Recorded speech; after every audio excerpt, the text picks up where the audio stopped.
plata.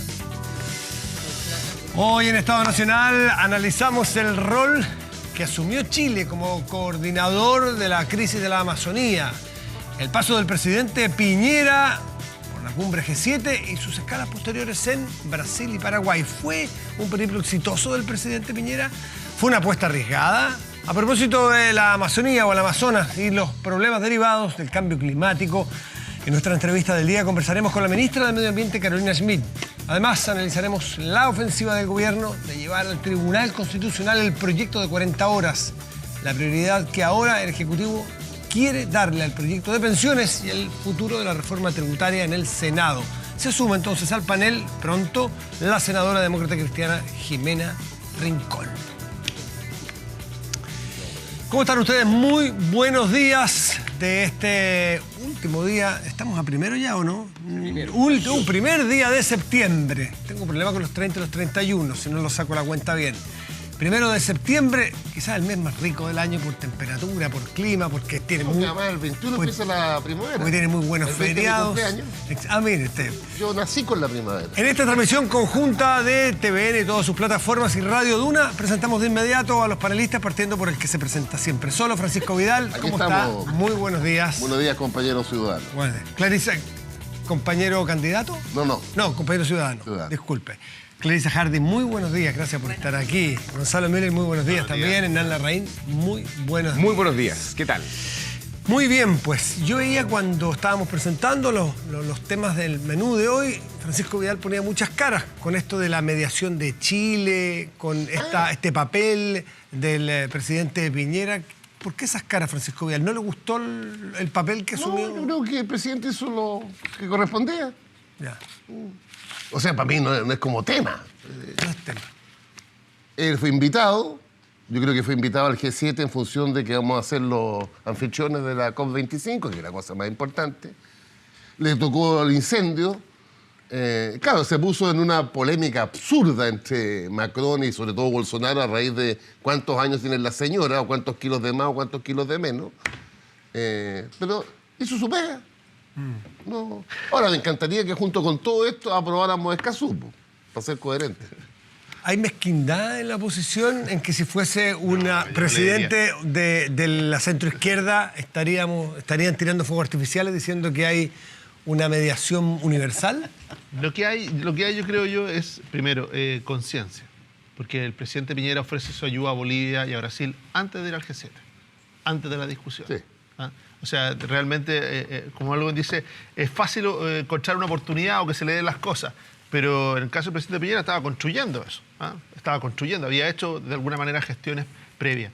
Y en algo que debiera hacernos sentir a todos orgullosos, Pancho, a todos, sin excepción. Que en los últimos años Chile ha construido una capacidad técnica y de recursos humanos en materia de incendios. Dolorosamente aprendimos que no estar preparado, ¿no es cierto?, tiene consecuencias muy graves. Y por lo tanto, que se ha impuesto esa capacidad y esa disposición técnica a disposición, ¿no es cierto?, de lo que está pasando en Brasil, en Bolivia, en parte de Perú y en Paraguay, me parece que es de toda consecuencia. Ahora, si Macron, el G7, confía en el presidente Piñera como para que asuma un rol no solo de mediación, sino de la implementación de los pocos recursos, coordinar, digámoslo así, los pocos recursos... De bombero. Los pocos recursos que el G7 destina para esto. Yo creo que eso es un reconocimiento primero para Chile, segundo para el propio presidente Piñera y motivo de orgullo para todos. Pero Clarisa, más allá de la capacidad técnica de coordinar las donaciones o el aporte de 20 millones de dólares, Chile, que es un paísito en la relativa bien chico, ¿no es cierto? Si uno mira el mapa, está en la esquina, por allá abajo, chiquitito, pesa poco, tenemos líderes políticos en general, o los presidentes en ejercicio o los anteriores, que toman roles que no cualquier país de este tamaño lo logra. Lo vemos con la presidenta Bachelet en temas de derechos humanos. Lagos, que también tuvo su participación interesante cuando el famoso caso de Irak, cuando las Naciones Unidas, o sea, cuando Estados Unidos tiene que invadir Irak sin la anuencia de las Naciones Unidas porque el presidente Lagos le negó su voto. En este caso, el presidente Piñera, que media entre la gran potencia latinoamericana y el G7, las 7 economías más grandes del mundo. Es decir, Chile tiene a lo mejor nosotros somos autoflagelantes y no miramos nuestra institucionalidad como lo valiosa que la miran afuera. A ver... La institución presidente, me refiero. Lo entiendo. Y sin duda, si tú miras en el panorama de América Latina, sin duda, Lo que ha ocurrido en el país del 90 a la fecha es una señal cuando uno ve tambalear en general. Lo hemos hablado tantas veces en esta mesa, los problemas que está viviendo las debilidades democráticas. Ojo, que están llegando a casa también. Pero pongamos las cosas en sus justas proporciones. Yo me dediqué a leer la prensa internacional. Este no es el tema. La prensa internacional, digo, esto es una mirada muy local, porque efectivamente, por primera vez, Chile está invitado a este grupo de los países, el G7, para la información general. Es el grupo de países de mayor peso económico, político, militar, es decir, toman decisiones anualmente, tienen una agenda. Su agenda central era en la agenda que tenían en la pauta de la convocatoria del 2019, que además había sido precedida por una reunión de ministros del medio ambiente del G7, del Grupo de los 7, estaba en la pauta el tema medioambiental, más el problema comercial. No nos olvidemos, el conflicto y lo que ha rebotado en el exterior es el conflicto Trump, con Alemania en particular, fruto de los cambios de reglas en el comercio. Digo, si uno mira y la Amazonía como un fenómeno que ocupa el G7, porque la Amazonía, y aquí está toda la discusión que seguramente vamos también a abordar, sobre esto de la soberanía, que se vienen a meter, grita Bolsonaro. Que no es nada nuevo Bolsonaro, viene de hace muchos años. Que vienen a meterse a Brasil. No, señor, no nos estamos metiendo con Brasil, como le contesta no Macron. Él tiene el problema más serio con los países que estaban contribuyendo con el Fondo de la Amazonía, que lleva 10, 15 años con un aporte de más de $1.000 millones. Noruega es la principal nación que les aporta, y le dijo, mire, el territorio es su problema. El problema es cómo gobierna ese territorio Brasil, porque ese territorio es parte del pulmón del mundo, entre otros, afecta el clima de América Latina. Digo, para darnos cuenta que la envergadura. Y entonces, claro, estos $22 millones, digamos, están expresamente puestos para los aviones que tienen que apagar los incendios, que se han más que expandido en este año respecto. Y el único riesgo serio, yo no le quiero quitar importancia al rol que pueda jugar el presidente Piñera, más allá de la dificultad de estar asociado con alguien como Bolsonaro, que dice las barbaridades que dice, es que de alguna manera, probablemente para tratar de mediar con esos recursos, trató de apaciguar el tono y dijo que los incendios no eran responsabilidades de Bolsonaro, y lo son. Parte del retiro de los recursos que las naciones europeas están haciendo del fondo es que porque Bolsonaro, en vez de usarlos para preservar el medio ambiente, para evitar la deforestación, lo estaba usando para financiar productores que son los que provocan las quemas y los que deforestan. Entonces yo diría que se cuide, porque las exigencias que los europeos están poniendo para los recursos que dan ahí, no los $22 millones, los $1.000 y tantos millones que ya han dado, implican un esfuerzo muy grande de Brasil de hacerse cargo del rol que tienen internacionalmente con la Amazonía. No, a ver, lo primero es que creo que efectivamente Chile, y les propongo que lo veamos como una cuestión de Estado, está involucrado en conversaciones internacionales súper potentes. Ahora es a propósito de la crisis medioambiental en la Amazonía, y eso naturalmente está enganchado con la COP25.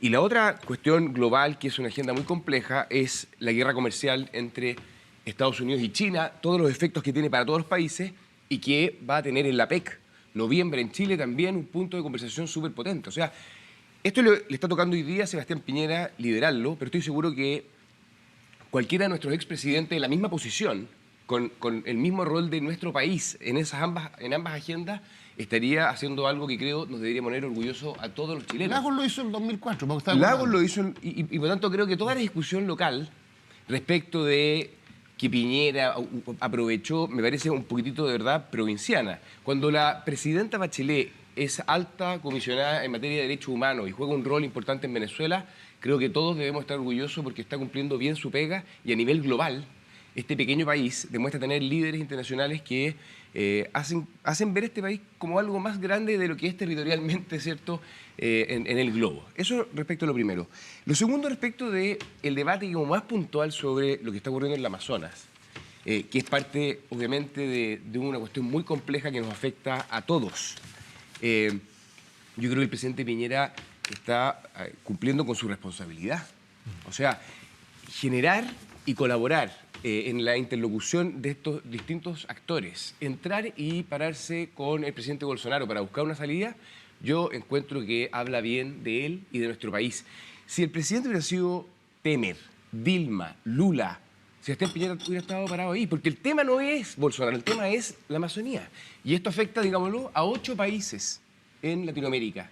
Entonces, creo yo que deberíamos estar todos juntos en esta conversación, viendo cómo Chile puede colaborar para poder solucionar el conflicto. Decir que el incendio es culpa de Bolsonaro es a lo menos aventurado, ¿cierto? En los últimos 20 años se han producido incendios de esta naturaleza. Es cierto que esto está escalando a una cuestión muy superior y por lo tanto pueden haber factores que lo hacen más complejo y ya vendrá el momento de las responsabilidades. Pero ahora creo que es el momento de la crisis y no caer en ciertas pequeñeces locales como en esta semana hemos visto. ¿Tú crees que...? No, yo quería comentarle de que no es para nada irrelevante. Es decir, una cosa es el rol de coordinar los esfuerzos para distender las dificultades que hoy día se están manifestando para recibir este apoyo internacional. Dije que es muy complicado porque la posición de Bolsonaro respecto de cómo abordar estos fenómenos va a estar muy asociado al debate de la COP25. Y por lo tanto, una cosa es un rol de responsabilidad de coordinar estas 22 millones de dólares que se ponen para pagar incendios, y otro es la política que hay detrás que explica el que escalaron los incendios, el que se disparó la deforestación y que lo que está afectándose hoy día, más allá de la cosa más contingente de los incendios en la Amazonía, son dos debates distintos, Clarisa. es que no lo puedes desligar porque el presidente Piñera es coordinador y simultáneamente va a ser el país anfitrión y seguramente la figura más conocida. Y la COP25 tiene que hacer... Mira, acá ahora hay una un emergencia y están buscando todos colaborar para salir de ahí. Estoy de acuerdo, y eso es el foco. Pero mezclar ambas cosas. No, es el fondo de la discusión. Todos vamos a tener, dada la sequía, los cambios climáticos, el riesgo de los incendios, y parece muy razonable, como conversó con Paraguay, la posibilidad de tener una infraestructura mucho más regional. Yo eso, hace sentido. El punto no es actuar siempre reactivamente. Y como la discusión es qué condiciones están hoy día creándose, dado el problema que también tenemos en Chile, vas a tener que hacer un debate político sobre la manera en que cada gobierno aborda integralmente en la región. Y la responsabilidad de de acuerdo Brasil es con lo que dice altísima. Clarisa en términos de que hay cierto acuerdo y que generalmente cuando el tema transita hacia la política de Estado tendemos a estar bastante de acuerdo, pero cuando alguien lo arrastra hacia la política uno empieza a hacer preguntas porque finalmente Bolsonaro está bien, puede tener cara culpable, le pueden tener todas las ganas que quieran, pero resulta que uno cuando ve que toda la energía está puesta en Bolsonaro y no está puesta en el combate de la Amazonía, o ni siquiera en igualdad de condiciones se evalúa a Evo Morales, ¿no es cierto? Evo Morales que tiene una política igual o peor que la que tiene Brasil. Igual o peor que la que tiene Brasil. Y de hecho, en términos de haber hecho varios decretos, ¿no es cierto?, que autorizaban estas quemas ilegales, haberlas contemplado y que finalmente el descontrol de esas mismas quemas un millón de hectáreas es la que terminó produciendo, porque al final es o hablamos de la Amazonía y del cambio climático en serio, o terminamos en esto de que, mira, es que el mío lo hace bien y el tuyo lo hace mal. Y cuando hablamos de Evo Morales no hay ni un problema y Bolsonaro es todo el problema. Sí. Entonces, por eso a mí me gusta más, por eso partí así, Clarisa, cuando nosotros transitamos hacia algo importante. Chile tiene una voz a nivel regional. Quizás lo dije muy rápido y no se entendió, pero Chile, para el resto de los países, combatió bien su incendio. Se vio frente a la emergencia, lo pasamos mal, es verdad que lo pasamos mal, pero la segunda vez ya fuimos capaces de reaccionar mejor.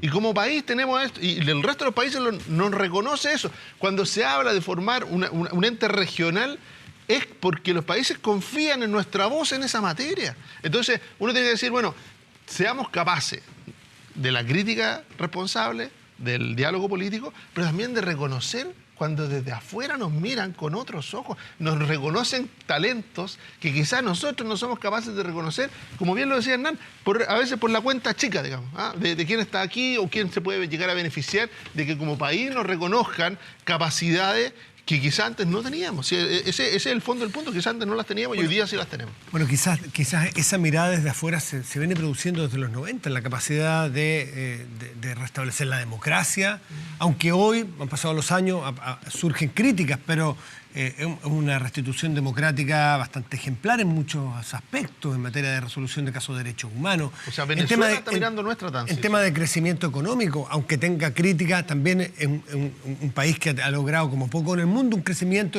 y cómo sale gente de la pobreza. La reducción desde los de la 90, pobreza. Eso, reducción de la pobreza. Eso es lo más importante. Desde los 90 hasta la fecha. En estas materias más, si se quiere, de coordinación de cosas prácticas del día a día. También, entonces, al final, Pero esta cuidado. mezquindad del blanco y negro, No, pero de esta cuidado. grieta, como le dicen los argentinos, no nos permite mirar el cuidado. mérito, ¿o no? Bueno, Yo le reconozco al presidente Piñera una buena actuación en esta materia, pero hemos tenido...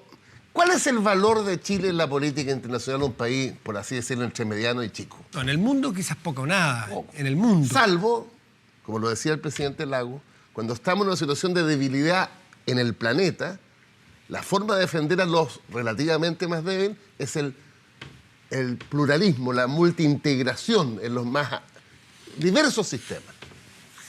Y en ese sentido hemos fallado, en mi opinión, este gobierno ha fallado en el tema de Escazú. ¿Y cuál era el otro tema? Fue reconocimiento a los migrantes. Pacto migratorio. el pacto migratorio. Porque precisamente la clave de nuestra política exterior, yo le aprendí al presidente Lago esto.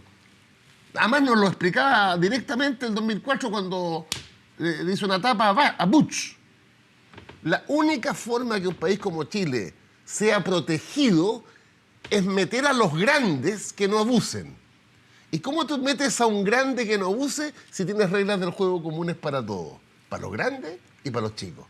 Es razonable, ¿no? Pero, Pancho, ¿y no va a ser Chile el centro de ese multilateralismo en la PEC Ah, sí, pues sí. y en sí. la COP25? Pero si no- Es que por eso dice cuando hemos fallado, dice, pero parece No, que el resto pero del mundo no, no ha me visto lo refiero mismo. en esas dos políticas me refiero. Porque en esta materia, cuando se discute, porque esto no es como me tocó, sino que varios países postulan, ¿no es cierto? Cuando se dice, Claro. mira, se va a hacer en Chile, es porque se le reconoce un rol y una voz fuerte respecto al multilateralismo. ¿Quién te discute eso? Es lo que acabas de decir. pues, No, que esta política correcta que han seguido todos los presidentes post-Pinochet, la única cosa que yo encuentro disonante de eso es no habernos comprometido en el pacto migratorio y en el pacto de... Déjame contravenirte, porque Hernán. realmente eso.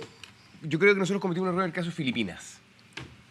Ah, no, obvio. Ahí, yo creo que yo asumo eso. Respecto de Escazú, ¿Por qué no explica el caso de Filipinas? Porque lo dan por hecho ustedes. El Duterte, po. el caso de Filipinas fue básicamente una votación para ir y hacer un informe como el que hizo Michelle Bachelet en Venezuela. O sea, que la Comisión de Derechos Humanos fuera para allá para verificar si efectivamente habían problemas con maltrato a minorías.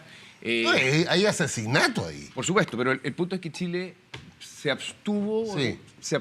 cuando debió haber votado naturalmente a favor de hacer la visita y el informe. Claro. En el caso de Escazú, creo que había una conversación no completa porque la Cancillería levantó una bandera y tal vez al gobierno le ha faltado comunicación al respecto.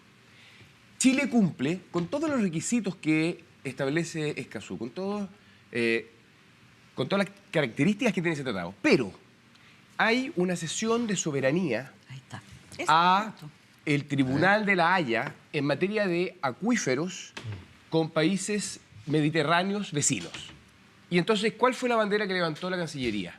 Ojo, que Bolivia, ya lo ha hecho antes, podría aprovecharse de esta ventana y llevarnos al Tribunal de la Haya nuevamente y utilizarla como una política interna para relevar, ¿cierto?, el conflicto con Chile, más allá que nosotros cumplimos con todo lo que establece Escazú. Entonces, creo yo que seamos responsables y hay un criterio prudencial por parte de nuestro país respecto de esta cuestión en particular. Chile, y en materia de derecho ambiental, por algo va a ser la COP25 acá. Y creo yo que también tenemos que aprender, sobre todo los que creemos profundamente en el multilateralismo, que Chile tiene que ser responsable y no firmar todo. tiene que revisar las consecuencias que pueden haber En todo eventualmente para factores como nuestra soberanía, y en este caso, en Escazú, eso es lo que está sobre la mesa, y creo yo que nuestro gobierno debería explicar mucho mejor esas circunstancias. En todo caso, a mí me parece como explicación que no tiene ningún sentido porque ya la Haya falló y por lo tanto a esta altura cualquier reclamo adicional de Bolivia es desconocer finalmente lo que ha sido la política. Podría el ser estar al aprovechado, eso dicen amparo, los abogados internacionales. el estar al amparo de los tratados internacionales ha demostrado que a Chile lo ha beneficiado, como lo podemos ver en las resoluciones. Pero aquí el tema de fondo es lo que tú dices, precisamente, que es el debate que levantó Bolsonaro y por eso La soberanía. no es que La uno lo cesión- particularice con él. Además, del todo el territorio de la Amazonía, más del 60% está radicado en Brasil. Es decir, el peso que tiene es enorme lo que ahí ocurra. Y este es el tema de fondo. Mira, lo que se está discutiendo ya no es cambio climático, es emergencia climática. Miremos lo que nos está pasando. Es decir, el tema de la sequía hoy día en Chile, vamos a tener, es decir, no es a 25 años, no es a 50 años, es a hoy. Y por lo tanto empezar a discutir, así como en su minuto, los temas migratorios, los temas de derechos humanos, empiezan a discutir cuáles son los límites de la soberanía y cuánto estás disponible a ceder por un bien que es global. En esta materia, esto hoy día pasa a ser central. Mira, no es ni de gobiernos ni de derechas ni de izquierda. Esto es sobrevivencia de la humanidad.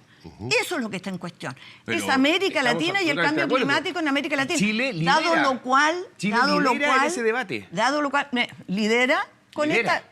Está bien. Ahora, es país, lidera, es haciendo la país COP25, sede. Es lidera país sede. todo con bien, su hombre, compromiso. todo bien, todo y bien. que el Está gobierno bien. acaba de Está asumir un bien. compromiso Asomamos. muy potente. Entonces que explique mejor para lo de poder, Escazú. para Tienes poder ser. razón tú. Sí, yo creo que hay que explicarlo mejor. ¿Te parece llegar al razonable el 2050, argumento, no? Oye, Sí. Parece razonable porque es un tema que hemos conversado aquí muchas veces, de No sé. no abrirle la puerta a Bolivia respecto a esta Lo que materia, pasa es que porque yo no- como habla de todos los acuíferos, lo que dice Clarisa, claro, nosotros tenemos respecto de una materia que es el acceso al mar, ¿ah?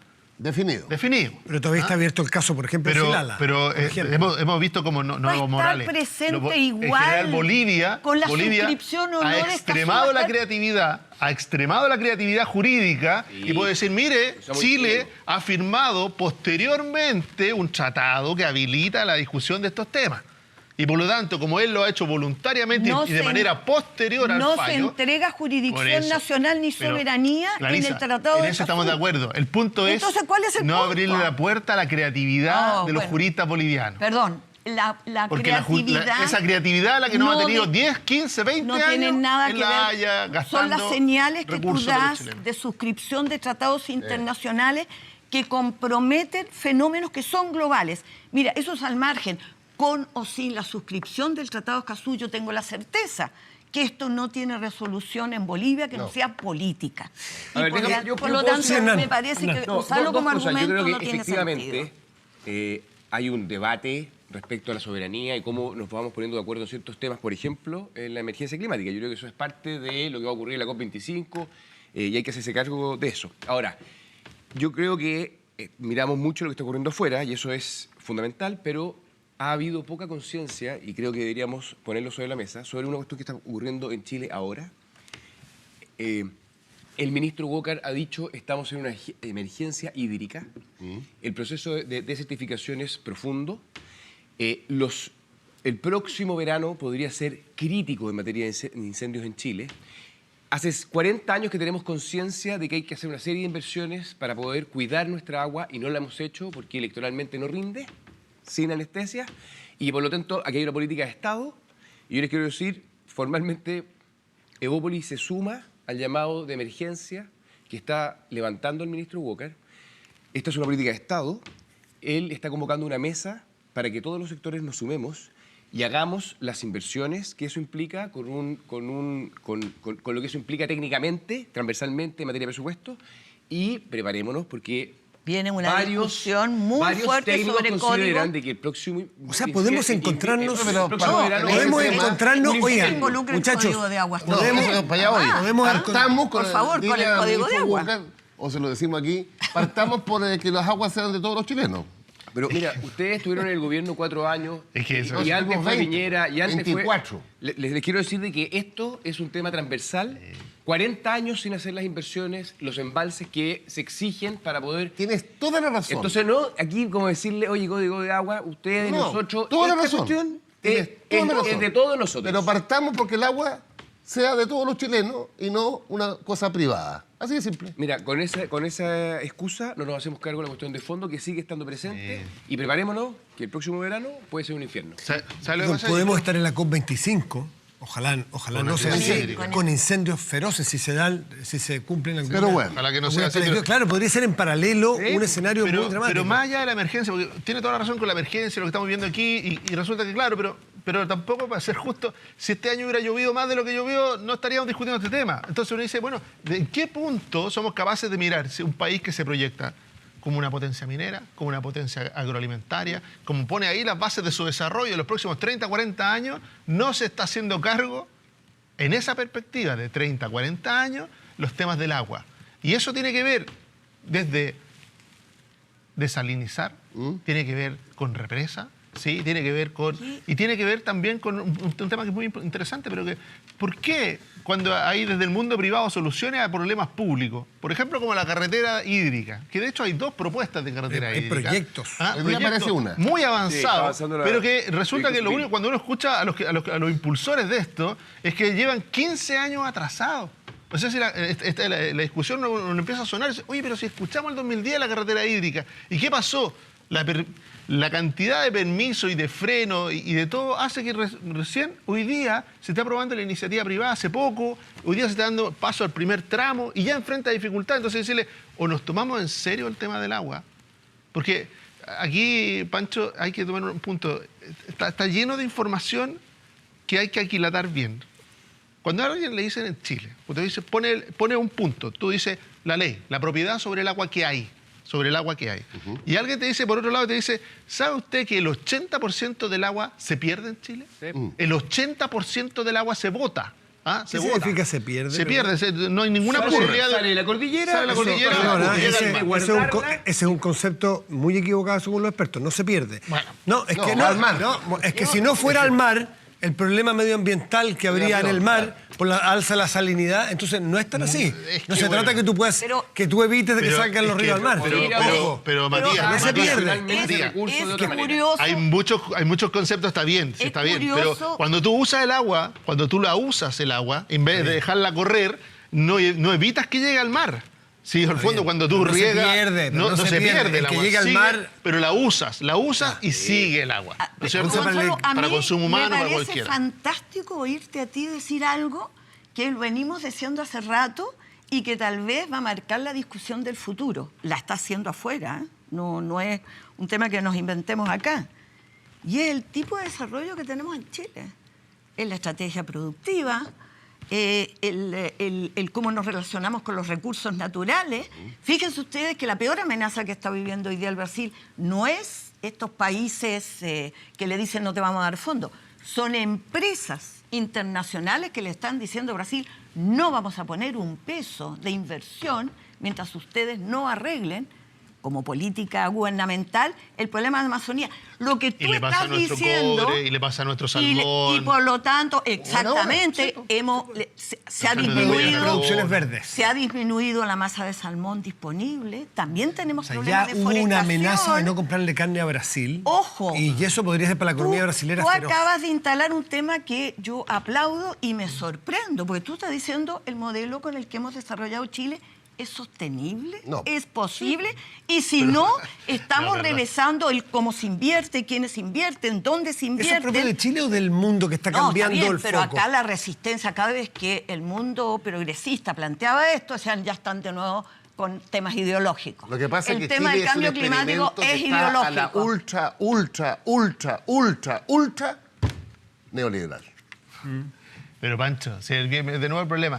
Vamos a tener una discusión ideológica. ¿Ah? Sí, no, claro. Cuando uno mira, Al final- cuando mira el mundo y mira el récord medioambiental de la izquierda, y uno dice, cuidado con el récord medioambiental de la izquierda. O sea, no es el que le da la autoridad moral para venir a modificar. Lo que yo estoy diciendo, Clarisa, es de que si el país define que esa va a ser su matriz para los próximos 30 o 40 años, o vamos a dejar de ser un país minero. Eso lo están diciendo, o vamos a dejar de ser una potencia agroalimentaria. Es que tenemos que hacer algo que haga eso sustentable. Y por lo tanto, hasta ahora éramos un país que porque aquí también estamos hablando como que fuera todo Chile. ¿Ah? Sobre todo en la zona central, era un país donde abundaba el agua. Hoy día no la abunda naturalmente. ¿Ah? Y no la estamos usando bien, porque cuando abundaba tanto la podíamos mal utilizar y no pasaba nada. ¿Ah? Pero hoy día que escasea un poco, hoy día que por efectos del cambio climático sube, ¿no es cierto?, la isotermia y por lo tanto tenemos menos nieve, tenemos muchas consecuencias de ese tipo, bueno, y menos tenemos humedad que tomar viene de la consecuencias Amazonía. y cambiar nuestra cultura respecto del agua. Pero resulta que uno mira, por ejemplo, solo por un ejemplo, Israel no tiene ninguna ventaja natural respecto del agua, pero ninguna. Y resulta que nos falta el agua en Israel. No les falta agua. Al revés. Hicieron la pega. Están transformando desierto en zonas agrícolas. Entonces, han logrado resolver esto. Entonces, decimos, ¿seremos nosotros capaces como país de Pero resolver pongámonos de acuerdo. esto bien? ¿Quién De hace la abrir pega esta que falta? Entonces yo La primero- carretera hídrica, el 80% de las aguas que... Primero un punto. En Chile, afortunadamente, corríjanme, nadie niega el cambio climático en los actores O sea, políticos. no tenemos un Trump acá. Exacto, no tenemos actores... Anda a saber tú, pero por pueden ahora haber algunos públicamente- angelitos por ahí, pero me atrevería a decir de que todos hay un consenso transversal de que este es un tema real, concreto, hay voluntad por hacerse cargo, se valora que se haga la COP25, y yo creo que eso es un capital del país. Es de sentido común. Hay algunos que están en otra posición. Y yo creo efectivamente que estamos frente a una cuestión que es muy potente, creo que supera las lógicas de izquierda a derecha, creo que nos obliga a generar ciertos mínimos comunes y consensos transversales. A mí me hace sentido asumir que esto tiene, entre comillas, una lógica como la que tuvo los derechos humanos. Esto es ir generando una conciencia cultural transversal de que hay ciertas cuestiones que son fundamentales. Hoy día es el medio ambiente. Hoy día es nuestro planeta. ¿Cómo se pone- Hoy día son nuestros recursos naturales. Hoy día es Puchuncaví Quintero. Hoy día es el agua. Y esa cuestión, que creo ha sido un proceso, creo que nadie del mundo político en los últimos 40 años ha estado levantando esta bandera con claridad, tal vez el mundo más bien medioambiental, Sara Larraín, Max Neff, pero en estricto rigor esto Oye, pasa con hoy todo día a ser respeto, un etos más bien Mi transversal. partido hinchó harto por esto. ¿eh? Oye, el tema del agua, el tema de la propiedad del agua, Es el es un tema que chauvinismo todavía partidario. no está en la discusión como probablemente se va a instalar. Tú dices, anteriormente un sistema en que el agua no era de nadie, se mal utilizaba, se perdía mucha agua. El otro extremo es que el agua está en manos de algunos y a veces no se puede utilizar porque no necesariamente el que tiene todo el agua es capaz de usar toda la que tiene.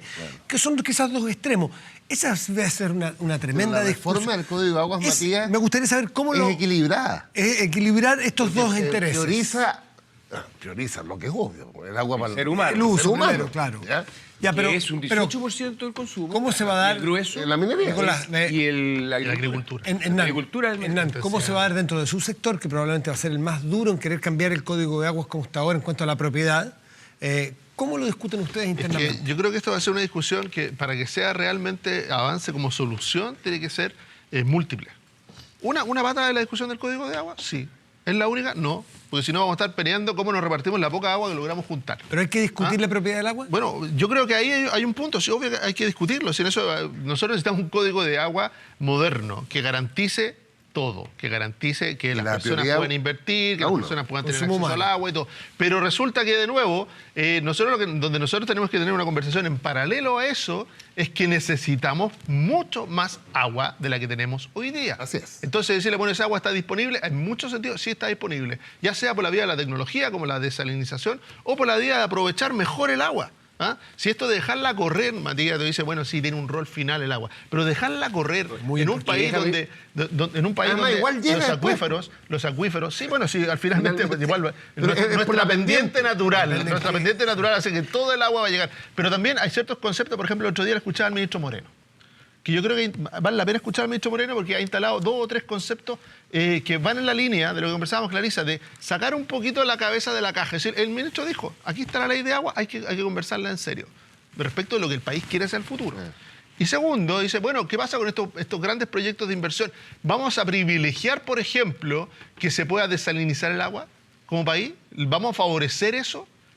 Yo creo que sí, es positivo, deberíamos favorecerlo. De hecho, hay experiencia, Debiera de haber una ley Muchas. que favorezca minería ese ya. tipo, Son inocuos ese tipo de tampoco. ese tipo de agua. No, ese nada tipo de agua. inocuo. No, es que no es inocuo bien. medioambientalmente tampoco. Hay informes internacionales. Es que, Sí, ojo, pero- porque vamos a entrar en la moda de la desalinización y en la moda, y de repente en los medio ambientes resulta que marinos pero es cuestión no de es tan fácil. expectativas. Hay un informe de Economist, léanlo, sobre la Sí, desalinización es verdad. y su El punto es, mitos Matías, y de que nos verdades. vamos a tener que poner de acuerdo en ciertas cosas porque tenemos ciertas urgencias. Y dice, Sí, así pues. como en algún minuto dijimos, y así estamos dando paso en tratar de descarbonizar nuestra matriz energética y avanzar hacia otra energía, ese fue un acuerdo país. Ese fue A un ver, acuerdo el país. punto- Al punto que la energía renovable recibieron muchos subsidios de parte de todos los chilenos. Porque como país dijimos, apostemos por ella. Bueno, aquí vamos a tener que hacer algo parecido respecto de, por ejemplo, desalinización. Por ejemplo, porque no es una solución, sino es para todos. ¿Ah? Pero en algunos lugares es lo que, sobre todo para la minería. ¿Vamos a tener que beneficiar eso? Sí, vamos a tener que promoverla. Con la mejor tecnología, con el menor impacto, sí, pero vamos a tener que promoverla. O esta carretera hídrica, vamos a dejar que pasen 15 años más sin hacer nada, porque tener disponibilidad de agua, si eso le puede cambiar la vida a zonas como Petorca y a zonas como Copiapó, le puede cambiar la vida absolutamente. Entonces, y la seguimos ahí frenando la discusión. Muy Clarice, breve. Hernán. No, dos observaciones. Una, que tenemos que asumir una autocrítica, y es que para el MOP, construir puentes, carreteras, siempre ha sido mucho más sexy que construir embalses. Embalse, obviamente. Y creo que hay una cuestión que es bien de fondo, y aquí hay que asumir un rol de liderazgo y que todos los sectores vayamos a hacer una pega que no hemos hecho, que sabemos que es poco visible para la ciudadanía, pero que es fundamental, porque si no la alternativa, y esto no es una amenaza vacía, vamos a tener que empezar a utilizar el agua en nuestras casas por horas y por días. Ese es el destino Racionalmente. real pero- de hacia dónde vamos si es que no asumimos esta cuestión. Y lo segundo, muy breve, el ministro Cierra, Moreno Clarice. me mostró hace 2 días Ellos tienen... cómo están sacando agua El en gobierno. Petorca, utilizando tecnología de la NASA. Identifican en altura napas que efectivamente están en estas zonas donde nosotros tenemos la impresión de que ya no queda nada. A 80 metros de profundidad hay agua. Entonces, que no hemos hecho la pega rigurosa, técnica, ¿Y de quién es planificada. esa Entonces, agua? me- Y a continuación viene una cuestión bien de fondo, que es cómo se utiliza, se Obvio. canaliza los derechos. Pero hay una cuestión importante que es una buena noticia para empezar la conversación. Hay. Ya.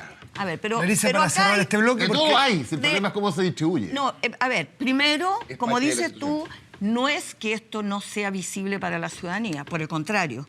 No hay lugar probablemente en este país en donde algún tema medioambiental no esté afectando las condiciones de vida de la población. La zona agrícola. Ah, no, por favor, estamos además con los problemas de las empresas sanitarias, ahora tenemos en otras zonas que de Los pronto Ángeles. queda ahora el Chihuayante, hoy día Chihuayante. Hoy día Chihuayante, sí, la región del Biobío. Bueno, eso primero, la ciudadanía lo está padeciendo hace rato, ha habido mucho más urgencia en el reclamo y lo vamos a ver. Antes de la COP están anunciadas muchísimas movilizaciones de organizaciones de la sociedad civil que hace mucho tiempo están levantando estos temas.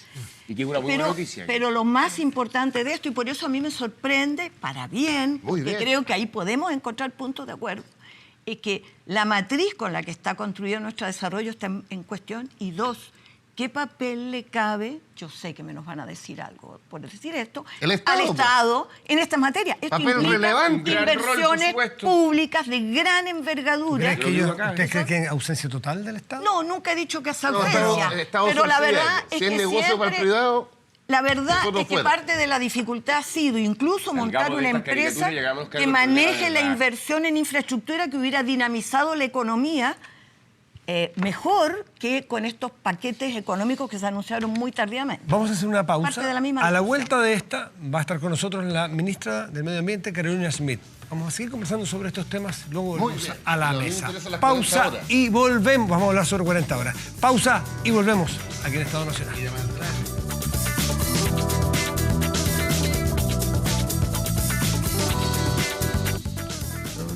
Estamos de vuelta en Estado Nacional, transmisión conjunta de TVN y todas sus plataformas, y Radio Duna lo puede ver en conjunto en las dos partes en paralelo. Quiero presentar a mis compañeros en este bloque. Patricia Venegas, muy Hola, buenos días, Matías. ¿cómo estás? Rodrigo Álvarez, muy buenos días. Buen día.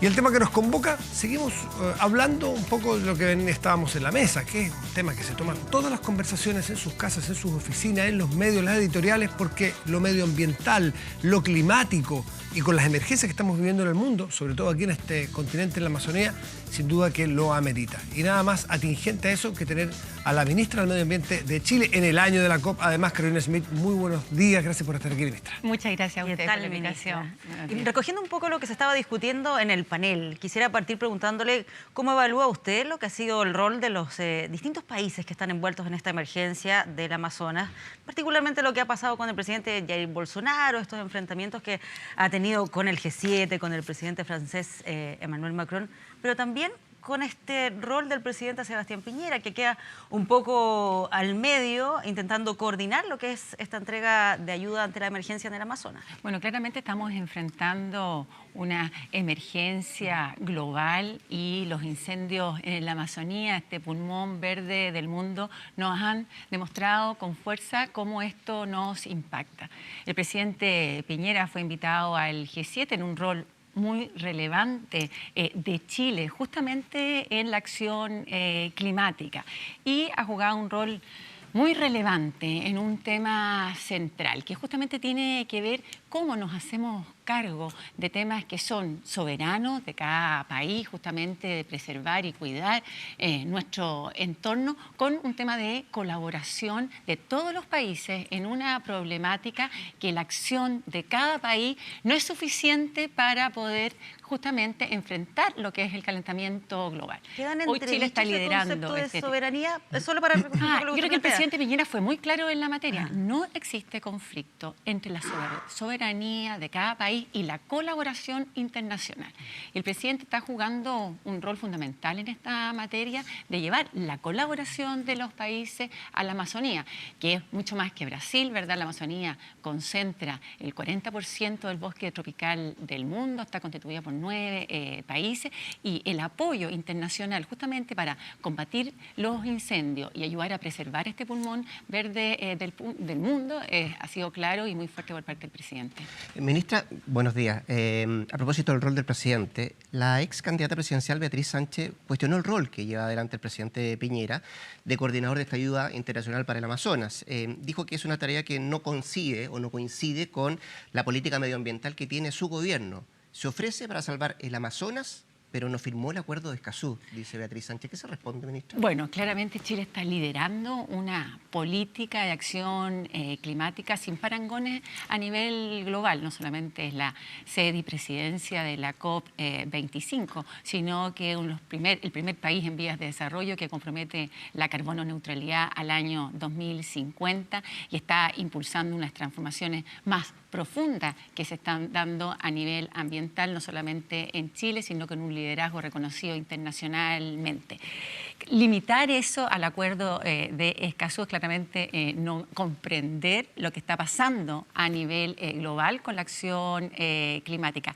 Chile tiene y cumple todos los requisitos del Tratado de Escazú, que es un tratado para impulsar el acceso a la información, la justicia, la participación ciudadana. Chile es el único país, y esto para América Latina y el Caribe, Chile es el único país en América Latina y el Caribe que justamente tiene un avance en esta materia absoluto, un liderazgo, tiene los tribunales ambientales, una ley de transparencia que obliga al acceso a la información. Por lo tanto, no hay ninguna contradicción y es clarísimo el liderazgo de Chile en esta materia. Entonces, ¿por qué no firmarlo, ministra? Bueno, el presidente Piñera ha dicho muy claro que hay una temática de soberanía importante, y quiero aclarar bien por qué tenemos una temática de soberanía relevante. Este tratado tiene un artículo que establece un tratamiento preferencial para los países sin costa. Nosotros tenemos, ¿verdad?, en otros tratados que hemos firmado en este mismo artículo. Sin embargo, este hace especial mención a temáticas ambientales. Nosotros tenemos juicios con país vecino en temas por el río Silala, que justamente el firmar un tratado que refuerza un tratamiento preferencial para los países sin costa puede exponer a Chile a juicios internacionales en esta materia en un momento que para Chile, ¿verdad?, se implica poner en riesgo justamente Pero eso una no ocurre decisión ya como esta. porque ya estamos enfrentando situaciones en la Haya. Bueno, claramente este tratado reafirma un tratamiento especial para países sin costa. Si Chile, ¿verdad?, lo suscribe, justamente le da este peso adicional a un tratamiento especial, estando en una situación de juicio justamente por el río Silala con un país vecino sin costa. Y por lo tanto el presidente, en un, digamos, claro mensaje que aquí la soberanía de Chile no se pone en juego, ha decidido postergar la firma de este tratado. ¿Qué significa postergar? Puede ser un eufemismo.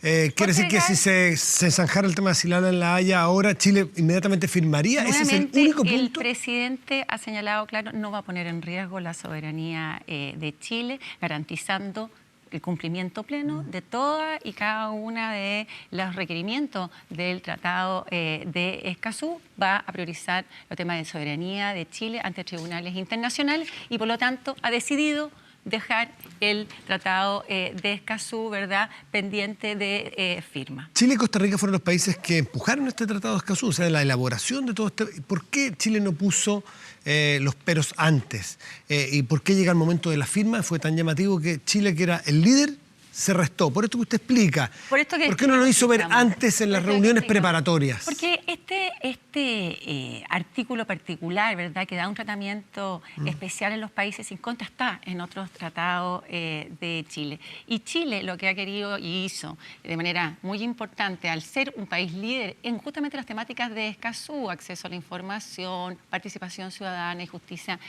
ambiental, quiso impulsar que otros países también tuvieran, ¿verdad?, estos accesos y estos mecanismos. Sin embargo, dada la condición de Chile de estar en juicios con un país vecino que tiene esta situación de ser un país sin costa, el firmar este tratado, ratificar este tratado y exponer a Chile a una temática que ponga en juego su soberanía en términos ambientales ante los tribunales internacionales, el presidente ha señalado que no correspondía realizarlo en este momento. Ministra, la semana pasada estuvo sentado ahí mismo el presidente de la SOFOFA, Bernardo Larraín, quien, entre otras cosas, calificó de una mala noticia el fallo en contra de las tronadoras de Mina Invierno. Frena la inversión, fue lo que dijo él. ¿Cómo se hace para compensar lo uno y lo otro respecto a la política medioambiental del gobierno para este tipo de casos en lo específico? Bueno, claramente nosotros vemos que si nosotros queremos tener un desarrollo que sea sustentable, tenemos que compatibilizar el crecimiento y el desarrollo de proyectos con el impacto que estos generan en el medio ambiente. Chile cuenta con una institucionalidad ambiental muy importante, que además hemos, ¿verdad?, decidido perfeccionar justamente para generar una transformación más rápida en todo este aspecto de compatibilizar el crecimiento económico y el desarrollo de una política ambiental que nos permita no solamente la acción climática, sino que preservar nuestro entorno. En el caso del carbón, que es uno de los elementos que está constituido en la mina invierno, Chile ha impulsado un plan de descarbonización, uno de los más ambiciosos a nivel global para la participación que tiene el carbón en la matriz energética chilena, que es de un 40%. Hoy día lo que estamos viendo, ¿verdad?, es que ya se dio inicio inmediato al cierre de las primeras centrales al carbón para terminar con la totalidad de ellas al año 2040. Y requerimos de carbón. Sin embargo, este carbón hoy día lo estamos importando de otras partes del mundo. En Chile existe hoy día un proyecto ambiental que ha sido un proyecto de una mina que ha sido evaluado ambientalmente para establecer cuáles son los mecanismos de compensación, mitigación adecuados, que ha sido aprobado por el sistema de evaluación de impacto ambiental y por lo tanto se puede desarrollar y hoy día, dada la jurisprudencia chilena, ¿verdad?, ese proyecto se encuentra en tribunales ambientales. Ministra, y se supone que en los próximos días deberá conocerse el fallo de la Corte Suprema Exactamente. respecto al caso al proyecto Dominga. En ese sentido, ¿el gobierno va a mantener la misma postura? Si es que nuevamente, el gobierno va a ratificar que se dé cumplimiento a la institucionalidad ambiental que tiene nuestro país. Por lo tanto, aquellos proyectos que cuenten con los permisos que corresponda y hayan realizado todos los trámites para la mitigación, compensación de sus impactos, van a contar con el ¿Independiente de lo que gobierno. digan los tribunales ambientales? los tribunales ambientales son parte de la institucionalidad ambiental y por lo tanto es parte de la institucionalidad respetar lo que digan los tribunales ambientales y la Corte Suprema. Ese Para es que parte me quede de la institucionalidad claro nada más ambiental. cuál es su opinión al respecto. Si acaso el gobierno, las autoridades de gobierno deben opinar sobre lo que pasa en los tribunales ambientales. El subsecretario de Hacienda en algún momento tomaba postura respecto a ver, este tema. Está claro, y es parte de la institucionalidad ambiental que se puede reclamar ante los tribunales ambientales y después hay otra instancia que son la Corte Suprema. Y Apoyando a la el empresa cuestionada. apoyando el funcionamiento de la institucionalidad ambiental, porque aquí hay un servicio de evaluación de impacto ambiental que hace una evaluación de los proyectos, que pide todas las medidas de compensación y mitigación que correspondan a nuestra institucionalidad ambiental. Si otorga, ¿verdad? Si aprueba ese proceso y tiene un permiso legal otorgado por la institucionalidad ambiental, justamente es parte del proceso de la institucionalidad reclamar y defender un permiso Si que ha acaso sido no se y debe que dejar cumple con todos los a la empresa requerimientos. que haga los trámites ante el Tribunal Ambiental y que el gobierno no intervenga en El eso. CIA es parte de la institucionalidad ambiental y por lo tanto es parte de los reclamantes. Ministra, estamos- Y claramente eso así funciona la institucionalidad ambiental. Aquí no se está defendiendo a una organización, una otra, sino que el proceso de la institucionalidad ambiental.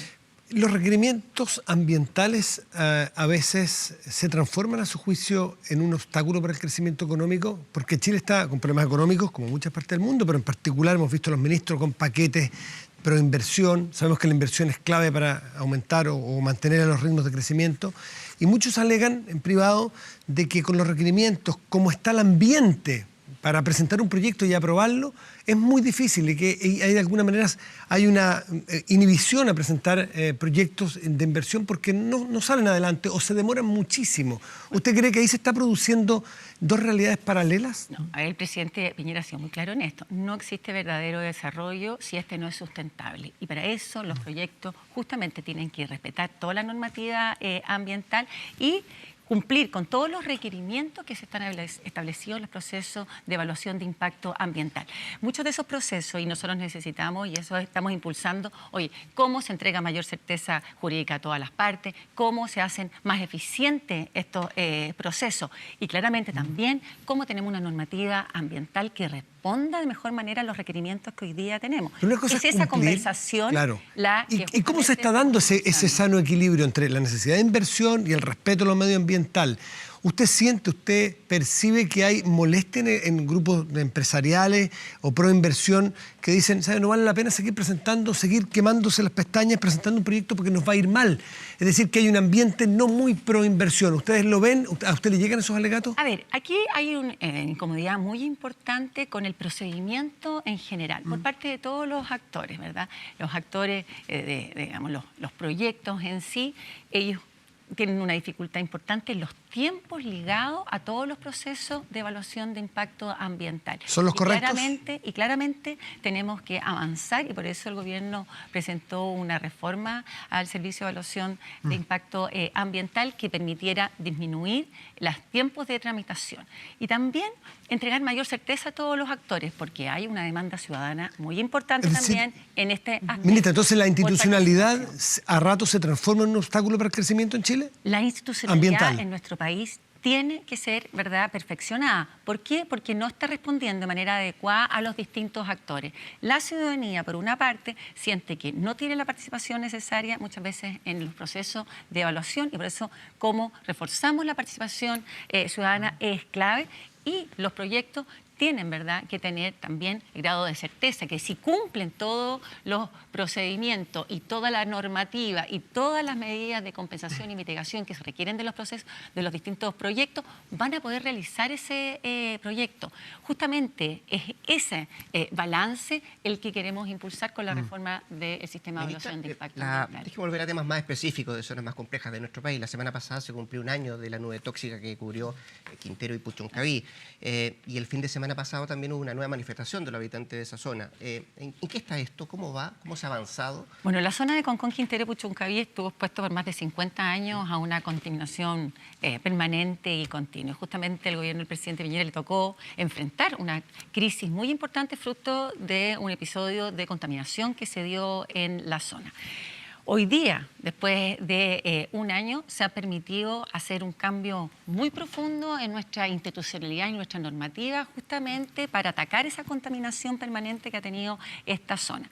Primero, se implementó en un tiempo récord un plan de descontaminación ambiental muy profundo, que no solamente congeló inmediatamente todas las emisiones en la zona, sino que implica fuertes reducciones en los niveles de emisiones y que va a permitir en un plazo de 3 años descontaminar la zona. Pero también permitió la normativa, un cambio importante en la normativa nacional de lo que son las emisiones de dióxido de azufre, el principal problema que tiene la zona, que es justamente el dióxido de azufre, que estableció no solamente una meta 4 veces más exigente para las emisiones de dióxido de azufre, sino que también una norma horaria que nos permite un sistema de gestión inmediato, que apenas no teníamos que esperar, teníamos que esperar todo un día que hubiera emisiones altas para poder actuar. Hoy día basta que haya una emisión, una hora con una emisión alta y inmediatamente podemos tomar medidas, digamos, extraordinarias de control por una emergencia ambiental. Esto ha permitido disminuir, esto es importantísimo,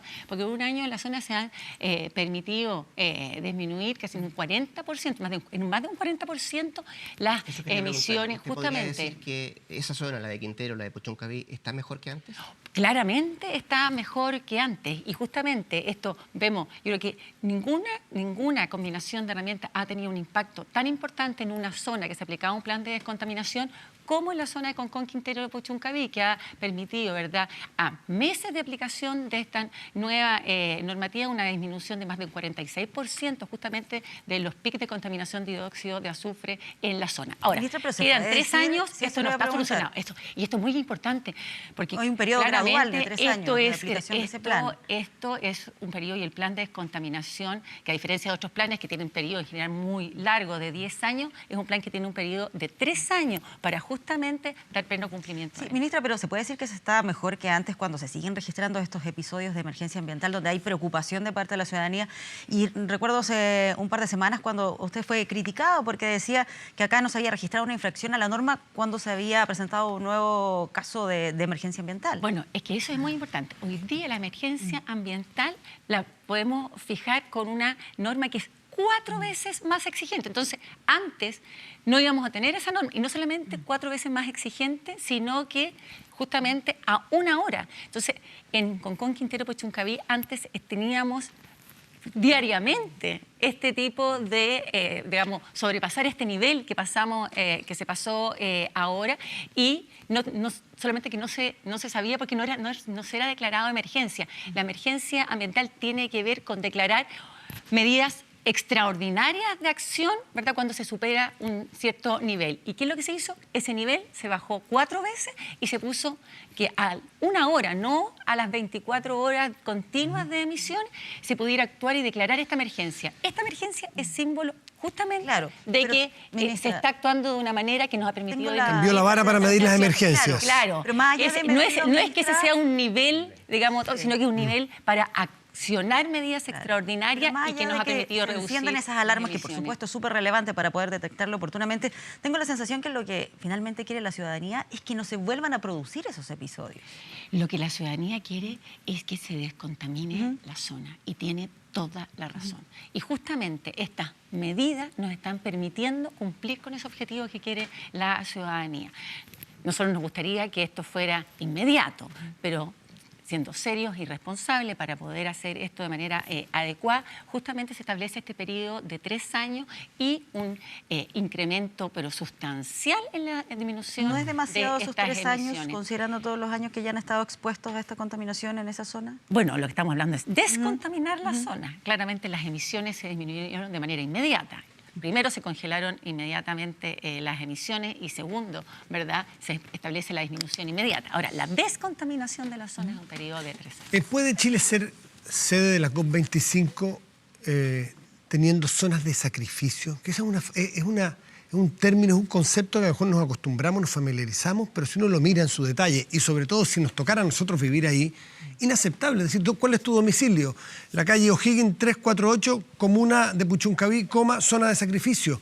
Es una cosa horrorosa vivir en una... ¿Es posible que un país... No puede existir en ninguna parte, ninguna... ¿Cuántas zonas de ciudadano sacrificio que hay esté en Chile? expuesto a una situación, ¿verdad?, de contaminación permanente. Y por lo tanto, justamente lo que estamos haciendo es las transformaciones que nos permitan tener un cuidado y protección del ambiente a nivel global que cambie de manera muy importante. Esta temática no es solamente de Chile, es más, Chile es uno de los países líderes y pioneros en las transformaciones a un sistema de desarrollo que sea bajo en emisiones y resiliente al clima. No existe ningún país en el mundo que tenga este tema solucionado. De hecho, hablemos Polonia, que fue el último país sede de la COP, ¿verdad? Es uno de los países más carbonizados del mundo. Alemania. Entonces, claramente, y es importante entenderlo, hoy día el mundo entero está transitando hacia un modelo de crecimiento y desarrollo que sea bajo en emisiones y resiliente al clima. Y el presidente Piñera nos ha pedido como país que nosotros justamente impulsemos esas transformaciones, no solamente en nuestro país, sino que a nivel global. ¿Y por qué nos ha pedido? Porque Chile es uno de los países que es más vulnerable justamente a estas crisis climáticas que estamos enfrentando hoy. Chile está entre los 16 países más vulnerables del mundo.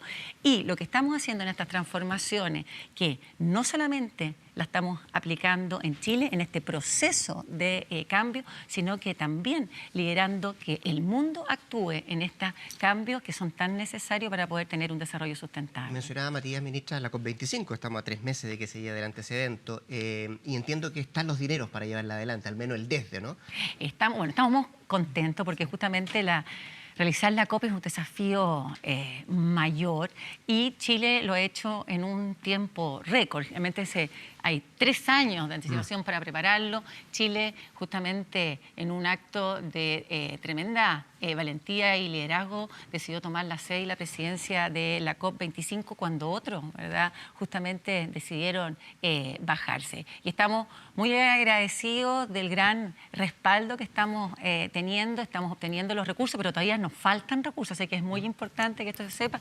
Nosotros la meta es que necesitamos recaudar 90 millones, ya hemos recaudado 82 millones, con un foco muy importante en proyectos específicos de acción.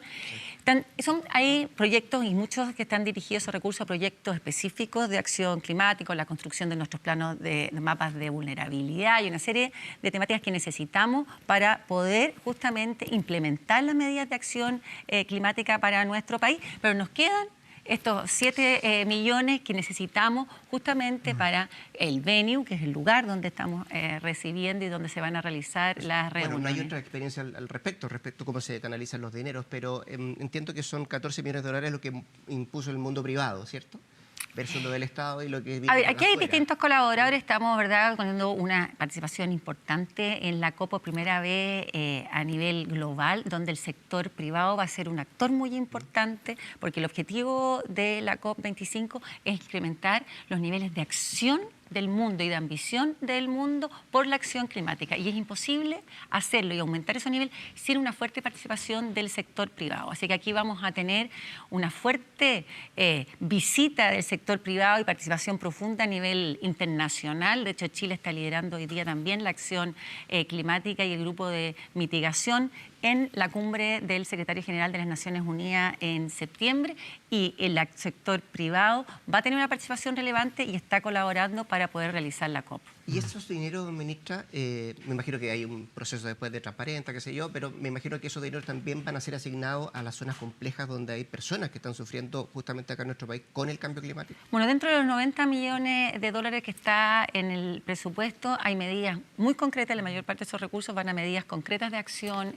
climática y por lo tanto estamos desarrollando esas medidas. Ahora, necesitamos más recursos para poder hacerlo y poder actuar, pero estamos, ¿verdad?, con un avance muy importante en eso. Los países sedes de las COP suelen comprometerse ante el mundo, como un regalo al mundo con compromiso. Lo hizo París, el Acuerdo de París, en Polonia, aunque fueron bastante mínimos ese compromiso. ¿A qué se va a comprometer Chile? ¿Basta con la descarbonización a 2050? ¿Eso es lo que le va a presentar ¿O con eso va a recibir al mundo Chile? A ver, Chile... ¿O están preparando algo más? Chile quiere tener un legado importante en la COP25. Primero, un cambio de rumbo en el término de la acción climática, que esta no solamente tenga metas más ambiciosas, ¿verdad?, sino que también más exigibles por parte de los países. Necesitamos, asimismo, ¿verdad?, y como país Chile está dando una muestra de ese compromiso. Chile ha sido el primer país en vía de desarrollo que ha comprometido la carbono neutralidad al año 2050, que es lo que ha pedido la ciencia para mantener el incremento de la temperatura que no supere el 1,5 grados Celsius, instaurando una agenda climática muy potente y transformadora, que no solamente tiene que ver con este ambicioso plan de descarbonización de nuestra matriz energética, una completa transformación de nuestro sistema de transporte público. Chile está liderando la transformación hacia un sistema de transporte público para que sea 100% electromóvil al año 2040. En materia de agua, con las sequías el que tema del tenemos. financiamiento climático es que es muy importante. El gobierno del presidente Piñera impulsó el primer bono soberano verde en nuestro país, que obtuvo la mejor tasa en la historia de Chile de un bono soberano, y tuvo una demanda 12 veces mayor y que nos está permitiendo implementar proyectos específicos de acción climática muy importantes. Y aquí es decir, ¿de qué manera incorporar lo del agua, ministra, considerando la mega sequía? Revisar, por es un ejemplo, tema fundamental. revisando, por ejemplo, el Código de Aguas. El tema del acelerar agua la es discusión. fundamental y es parte de lo que se conoce como el plan de adaptación justamente al cambio climático, que está constituido de una parte muy relevante por el agua, así como la mitigación tiene fuerte que ver con la reconversión de la matriz energética a un sistema limpio. La adaptación tiene un foco fundamental en la gestión del recurso hídrico. El calentamiento global hoy día ha hecho, ¿verdad?, con fuerza darnos cuenta que el agua dejó de ser un recurso infinito, como se tendía a pensar, para ser un recurso de disponibilidad, ¿verdad?, que escasea. Y por lo tanto, la gestión del agua con una mirada de largo plazo, pero que nos permita actuar con sentido de urgencia, es una de las temáticas profundas. Chile está impulsando una serie de cambios en esta materia con 3 focos que son relevantes. Tenemos que construir nuestra política nacional del recurso hídrico que nos permita, uno, un mejor manejo de gestión integrada de cuenca. Estamos partiendo, tenemos 101 cuencas, tenemos que hacer esta gestión integrada de cuenca. Segundo, la aplicación de una mayor eficiencia en el uso del recurso, la aplicación de las tecnologías, el riego tecnificado, por goteo, etcétera. Y tercero, muy relevante, cómo nosotros capturamos nuevas fuentes de agua. La desalinización del mar para obtener el recurso hídrico. Chile tiene ventajas competitivas muy grandes para obtener recursos. Revisar la propiedad del agua es parte de lo que el gobierno que se compromete a hacer. Hoy día llevamos 8 años en discusión en un código de agua. Esa discusión ha entrampado justamente poder avanzar de manera significativa en una política nacional de recursos hídricos que nos permita no solamente establecer una mirada más de largo plazo, como lo hicimos con las energías, justamente en esta mirada, sino que poder actuar de manera inmediata. Por lo tanto, hay que salir de esa discusión, establecer una política nacional de recursos hídricos multisectorial que nos permita fijar justamente el rumbo a seguir hasta el año 2050 y nos permita actuar como está actuando hoy día. Chile está impulsando además esta transformación muy importante hacia los embalses, hacia la desalinización que necesitamos implementar en Pero en ese punto, ¿le gustaría que se acelerara la discusión en el Congreso sobre el Código de Aguas y sobre los glaciares? Claramente el recurso hídrico es un tema urgente, pero no podemos pensar que eso se va a solucionar con la discusión del Código de Agua y menos aún con con el tema de los glaciales. Pero tenemos que poner el foco. El foco lo tenemos que poner claramente en la implementación de una política nacional de agua multisectorial y esta como política de Estado que continúe en el tiempo. 2, con la gestión inmediata de los recursos hídricos para la gestión integrada de cuenca con las 101 cuencas en Chile. Segundo, es tener eficiencia en el manejo de los recursos y la infraestructura que necesitamos para poder capturar las nuevas fuentes y no inmovilizarnos como hemos venido haciéndolo en el pasado, ¿verdad?, por la discusión del Código de Agua, que Pero no por ha eso permitido mismo, un ministra, avance inmediato en esta materia y que el ¿por qué gobierno no va a impulsar zanjar con ya el fuerza. tema del Código de Agua en el Congreso? Según el senador Guido Girardi, esto tiene que ver con el lobby, dice él, inaceptable del Ejecutivo junto a la minería y el empresariado para que no se legisle sobre el uso del agua y proteger a los glaciares. Claramente ese tipo de opiniones es lo que ha inmovilizado esta temática y lo que ha impedido que podamos implementar lo que necesitamos los chilenos y las chilenas, porque no podemos esperar en términos de una gestión eficiente del recurso hídrico. Hoy día se está implementando y actuando de manera inmediata. Tenemos un programa de los embalses, donde el gobierno está invirtiendo más de 800 millones de dólares, más de 6.000 millones, una política general para la implementación de estos embalses, pero que no nos va a permitir justamente esta permanencia en una mirada integral a la gestión del recurso hídrico, que en más de un 70% se justamente soluciona con una mejor gestión del recurso y que está siendo entampada por una discusión en el Congreso. Muy cortita. ¿Va a Nueva York a juntarse con Greta? Bueno, Chile preside el grupo de acción climática en la ambición por la mitigación en la Semana del Clima que se va a realizar en Nueva York en la cumbre del Secretario General de las Naciones Unidas. Y por lo tanto, me toca no solamente actuar, sino que estamos trabajando para que los países y el sector privado se comprometan con acciones climáticas concretas. Y justamente durante esa semana me voy a juntar con Greta Thunberg en Nueva York. ¿Qué le parecen las críticas que algunos hacen hacia ella, que dicen que está siendo utilizada, que debiera estar en clases, que no debiera estar en esto? Bueno, claramente Greta ha sido una voz al mundo de la necesidad de actuar. Chile ha sido capaz de levantar la voz de aquí desde los confines del mundo para que el mundo actúe en acción climática con tremendo liderazgo. Y ella ha levantado justamente a los jóvenes y al mundo en un llamado imperioso por la acción climática, y nosotros lo que queremos es justamente que ella nos ayude a que el mundo actúe. Así que bienvenida. Ministra Gloria Smith, muchísimas gracias por estar aquí esta mañana. Muchas gracias a Está ustedes. muy bien. Gracias. Rodrigo, Patricia, muchas gracias. Gracias. Los invitamos a ver la siguiente nota, una vueltita, 2 minutos por el mundo, a ver qué sucede. Chile llegó a la cumbre del G7 en Francia como invitado y salió como país coordinador de los 20 millones de dólares que este grupo comprometió para combatir los incendios en la Amazonía. Sin embargo, para el presidente de Brasil existe un miembro del G7 que pretende no respetar su soberanía y por eso duda de sus intenciones el mandatario francés Emmanuel Macron. ¿Por qué tiene sus ojos en el Amazonas? ¿Qué quiere ahí? Bolsonaro ha dicho que no aceptará los 20 millones de dólares del G7 si es que Macron no le pide disculpas. Por ahora convocó a los líderes de los países más afectados por los incendios a una reunión que definirá nuevas medidas para enfrentar la crisis. Seamos un solo puño en alto por un nuevo gobierno. Un gobierno de transición. La imagen que los colombianos no esperaban volver a ver se hizo realidad este jueves. Ex líderes de la guerrilla que participaron en los diálogos de paz para acabar con el conflicto aparecieron armados y con ropa de combate, alegando incumplimientos al acuerdo de paz.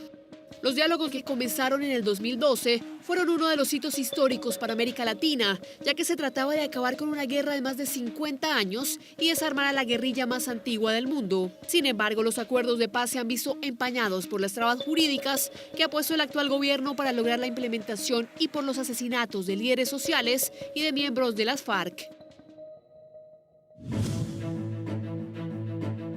Greta Thunberg documentó cada momento de sus 2 semanas de viaje, desde Inglaterra hasta Estados Unidos. La joven navegó por más de 5.000 kilómetros en un pequeño velero sin producir ninguna emisión de CO2. Aseguró que ya se encuentra planeando su próximo viaje, esta vez a Chile, para la COP25 en diciembre.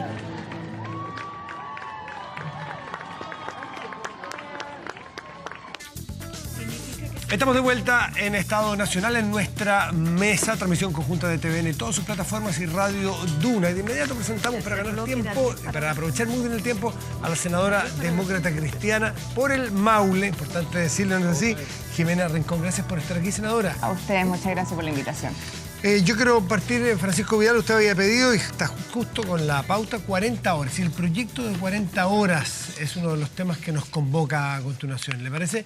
¿Usted le Se va a tratar mañana en la Cámara, luego tendrá que pasar al Senado, pero se está planteando la posibilidad de apelar a su inconstitucionalidad. ¿Cuál es la opinión que tiene usted sobre este proyecto, senadora? Mira, lo ha dicho ya la Democracia Cristiana, nosotros vamos a apoyar el proyecto. ¿Cómo está? Tenemos que hacer la discusión legislativa como en todo, en reforma tributaria, en pensiones, en 40 horas. Pero a mí lo que francamente me llama la atención es que en un mundo que se va cambiando y cambiando vertiginosamente, estemos discutiendo eso, que el gobierno nada más responda con 41, gran cambio, y que no nos hagamos cargo de algo que está pasando en Chile de manera veloz, que es la digitalización, la inteligencia artificial, y qué vamos a hacer con aquellos trabajadores que no están capacitados para enfrentar esa transformación. Y que la verdad es que el proyecto de 40 horas se hace cargo de esa feroz ni el de 40 ni el de 41. El de 40 se hace cargo de algo que está instalado en todos los hogares de nuestro país, o en la gran mayoría de los hogares de nuestro país, y es que hay un gran esfuerzo desde el punto de vista del trabajador, que no es retribuido adecuadamente, y cuando uno mira la última encuesta del INE de endeudamiento, el 70% de las familias en nuestro país está endeudada, y está altamente endeudada. Entonces, obviamente, el nivel de angustia, de agotamiento, de cansancio de los trabajadores lo responden los parlamentarios con un proyecto que, claro, todo el mundo quiere trabajar menos y ganar más. No lo dice el proyecto dice va a trabajar menos, no va a ganar más, probablemente va a ganar lo mismo. Y eso no va a resolver el problema que tenemos instalado en Chile, insisto, en el 70% de los trabajadores en nuestro país. Entonces, me parece, insisto, que es una discusión que todos hemos enfrentado mal, porque obviamente cuando uno mira los niveles de horas de trabajo en Chile versus productividad, somos el país que más trabaja y que menos produce. No, yo creo que hay una buena noticia en lo que dice la senadora. Compartimos los objetivos, ¿cierto? Pero hay que discutir los instrumentos. Y ella dijo, tenemos que tener la discusión como lo hemos hecho en las otras reformas, en la previsional, en la tributaria, y por lo tanto, en el caso de las 40 horas, deberíamos sentarnos y en la comisión hacer con rigor un análisis de lo que significa eso para el empleo y los salarios. Conocer a técnicos de distintos sectores, economistas, expertos en materia laboral, y no lo que está ocurriendo ahora, porque este proyecto está avanzando sin ninguna pausa, más bien utilizando políticamente para instalar un debate. Y yo digo que es muy irresponsable no tener la discusión en los términos que dice la senadora. Entonces yo creo que el lunes esperemos que más que ir a votar, las personas se abran a escuchar con rigor, con evidencia y con seriedad. ¿No le parece, senadora?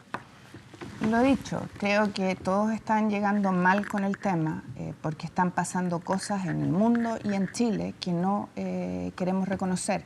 Hay empresas que ya se están automatizando a la vista de incluso el consumidor. Hay otras que no se conoce lo que está pasando, donde se ha cambiado trabajadores por robótica. Eso ha impactado en el sueldo de los trabajadores de esas empresas positivamente, pero hay gente que ha perdido el trabajo. Y no nos estamos haciendo cargo de eso. Y a mí me parece que eso es grave. No, porque, el diagnóstico obviamente, ese diagnóstico lo compartimos. La pregunta es la calidad del debate en el Parlamento. Es que es culpa de todos los actores, partiendo por el gobierno. Porque el gobierno responde con un proyecto de 41 horas sin poner nada encima de la mesa respecto de cuál es la angustia de los trabajadores. Y yo creo que llegó el momento de hacerlo. ¿Cómo nos hacemos cargo de las bajas remuneraciones? Y voy a poner un dato, dos en realidad, para no ser autorreferente. Ñuble, ingreso promedio 230.000 pesos. Maule, 280.000 pesos. Esa es la realidad. Francisco Vidal. Yo comparto con la senadora porque creo que, primero, si de mí dependiera, mañana votaría lo que se va a votar en las dos sesiones de la Comisión de Trabajo. Así nomás, sin tener ni una evidencia. Este proyecto lleva 2 o 3 años en el Parlamento. No ha tenido discusión. Buen punto ese. 2 o 3 años. Sí. Es verdad, lleva 3 años. Segundo, me impresionó tu promedio en el Maule. Son datos oficiales. La semana pasada el INE publicó, encuesta familiar, sueldo promedio en Chile, 576 lucas. Promedio. Y vamos a la mediana, que para explicar la censura es la mitad. ¿Dónde está la mitad? Menos de 400. Resulta que Bettina Horst, en una columna del Mercurio de Libertad y Desarrollo, dijo que la fuerza de trabajo en Chile eran 8,3 millones de personas, hombres y mujeres. Si la mediana está en 400 lucas, significa que 4.150.000 chilenos, hombres y mujeres, ganan menos de 400 lucas trabajando hoy día 45 horas. En consecuencia, rebajar es justo. Para ese nivel promedio de remuneración, bajar de 45 a 40 es justo para esos 8,5 millones de trabajadores. Me parece interesante lo que ha propuesto la Democracia Cristiana y la propia Camila Vallejo, la autora del proyecto, de que haya dos cosas. Gradualidad en la implementación. La experiencia del presidente Lagos de 48 a 45, acuérdense, se aprobó el 2001 y se aplicó el 2005. Entonces, que haya gradualidad, una discusión que puede ser un punto por año. Sí, un punto por año. Y lo segundo, un tratamiento especial a las pymes. Si eso se logra, un gran triunfo para 8 millones de personas. ¿Considera que es así, Gonzalo Miller? Si se consideran esos dos puntos, gradualidad y tratamiento especial para las pymes. Yo creo que... ¿O faltan más cosas? No, mira, aquí yo creo que esta conversación, ¿sabes lo que llama la atención desde la universidad, desde la academia? Es la falta de evidencia con la cual se habla. O sea, estamos a punto de aprobar mañana, la Comisión del Trabajo va a aprobar un proyecto sobre el cual no tiene ninguna evaluación de impacto. No tiene idea. No podría decirle a los trabajadores si eso los va a beneficiar o los va a perjudicar. Porque no tiene evidencia de eso. No tiene evidencia si los va a perjudicar o los va a beneficiar en materia de salario. Si los va a perjudicar o los va a beneficiar en materia de desempleo. No tiene evidencia. Y entonces ahí es donde uno se pregunta, ¿por qué se vota sin ninguna evidencia? Ninguna. Lo dijo Carol Cariola. Si están así, y cuando bajamos de 48 a 45, ¿no te parece evidencia importante? ¿Qué pasó? ¿Se acabó el mundo en Chile cuando bajamos 3 horas? Vidal. ¿Se acabó el mundo? Lo que vinieron eso fue absorbido, y están los papers ahí, si los quieren leer, fue absorbido. ¿Por qué? Por un periodo de gran crecimiento económico. Así es. Entonces, yo te pregunto... ¿Bajo qué gobierno fue eso? El gran crecimiento económico. Concertación. Un periodo que... ¿Qué presidente era? Bachelet y Piñera. Oye, pero ¿sabes qué? Pero bueno, perdón, porque está distrayendo aquí mi compadre Vidal. Está bien. Es la táctica distractiva. Pero resulta que tú dijiste 3 años. Yo quiero preguntarle a la señora, ¿qué cambió desde el 2016, 2017, donde este proyecto fue rechazado por inconstitucionalidad por los presidentes de la Cámara y del Senado en reiteradas opiniones? El mismo proyecto, así, igual, sin evidencia. ¿Qué cambió entre el 2017 y el 2018? Que este proyecto, que era considerado un proyecto inconstitucional por el Partido Socialista a través de sus presidentes de la Cámara, ¿no es cierto?, Osvaldo Andrade y Fidel Espinosa, ahí están los documentos redactados de que lo consideraban que era inconstitucional. Resulta que cuando salen del gobierno, Gonzalo, se transforma. Pero más allá, pero más allá del tecnicismo jurídico, y perdona que perdón que lo ponga así, porque más allá de la ley, ¿ya? Y perdón que haga el punto. ¿Usted no juró respetar la Constitución de la ley? Pero me deja desarrollar, dije, más allá del punto, ya, más allá de eso. No tenemos que reconocer que en nuestro país tenemos un problema. Y tenemos un problema de bajos ingresos, de falta de reconocimiento al trabajador. Lo dicen a las encuestas, no lo estoy inventando yo. De falta de probablemente diálogo entre trabajadores y empleadores para tener un sentido común de desarrollo del objetivo de las empresas, que haga que todos nos sintamos comprometidos y parte de ese desarrollo, y que al final la diputada, los parlamentarios que votan esto, el Senado que va a tener que enfrentar la discusión, asumen que tenemos un problema, que además lo dice la propia Comisión de Productividad del país, que trabajamos mucho, trabajamos entre comillas, y producimos poco. Ergo, ¿ya? ¿Cómo solucionar eso? Ergo, creo que, y por eso dije más allá del tema del tecnicismo o de la ley, tenemos que asumir que tenemos un problema y tenemos que ser capaces de ponerlo encima de la mesa y resolverlo. Pero ¿Cómo bueno, hacemos para que las horas productivas las horas trabajadas sean productivas? Porque tenemos ahí un problema. Me gustaría que antes de Clarisa que responda lo de la constitucionalidad. ¿Por qué este cambio de mirada o usted mantiene el mismo? No sé si hay un cambio de mirada de los que hoy día de los que hoy día están decidiendo, porque tú me nombraste a 2 expresidentes que decidieron, entonces no sé si este cambió la mirada, porque este es un nuevo presidente. ¿Y cuál es su mirada de constitucionalidad? Vamos a revisarlo cuando nos toque decidir en la sala. Yo voy a tratar de hacerme cargo de qué cambió. Tal vez la temperatura ambiente.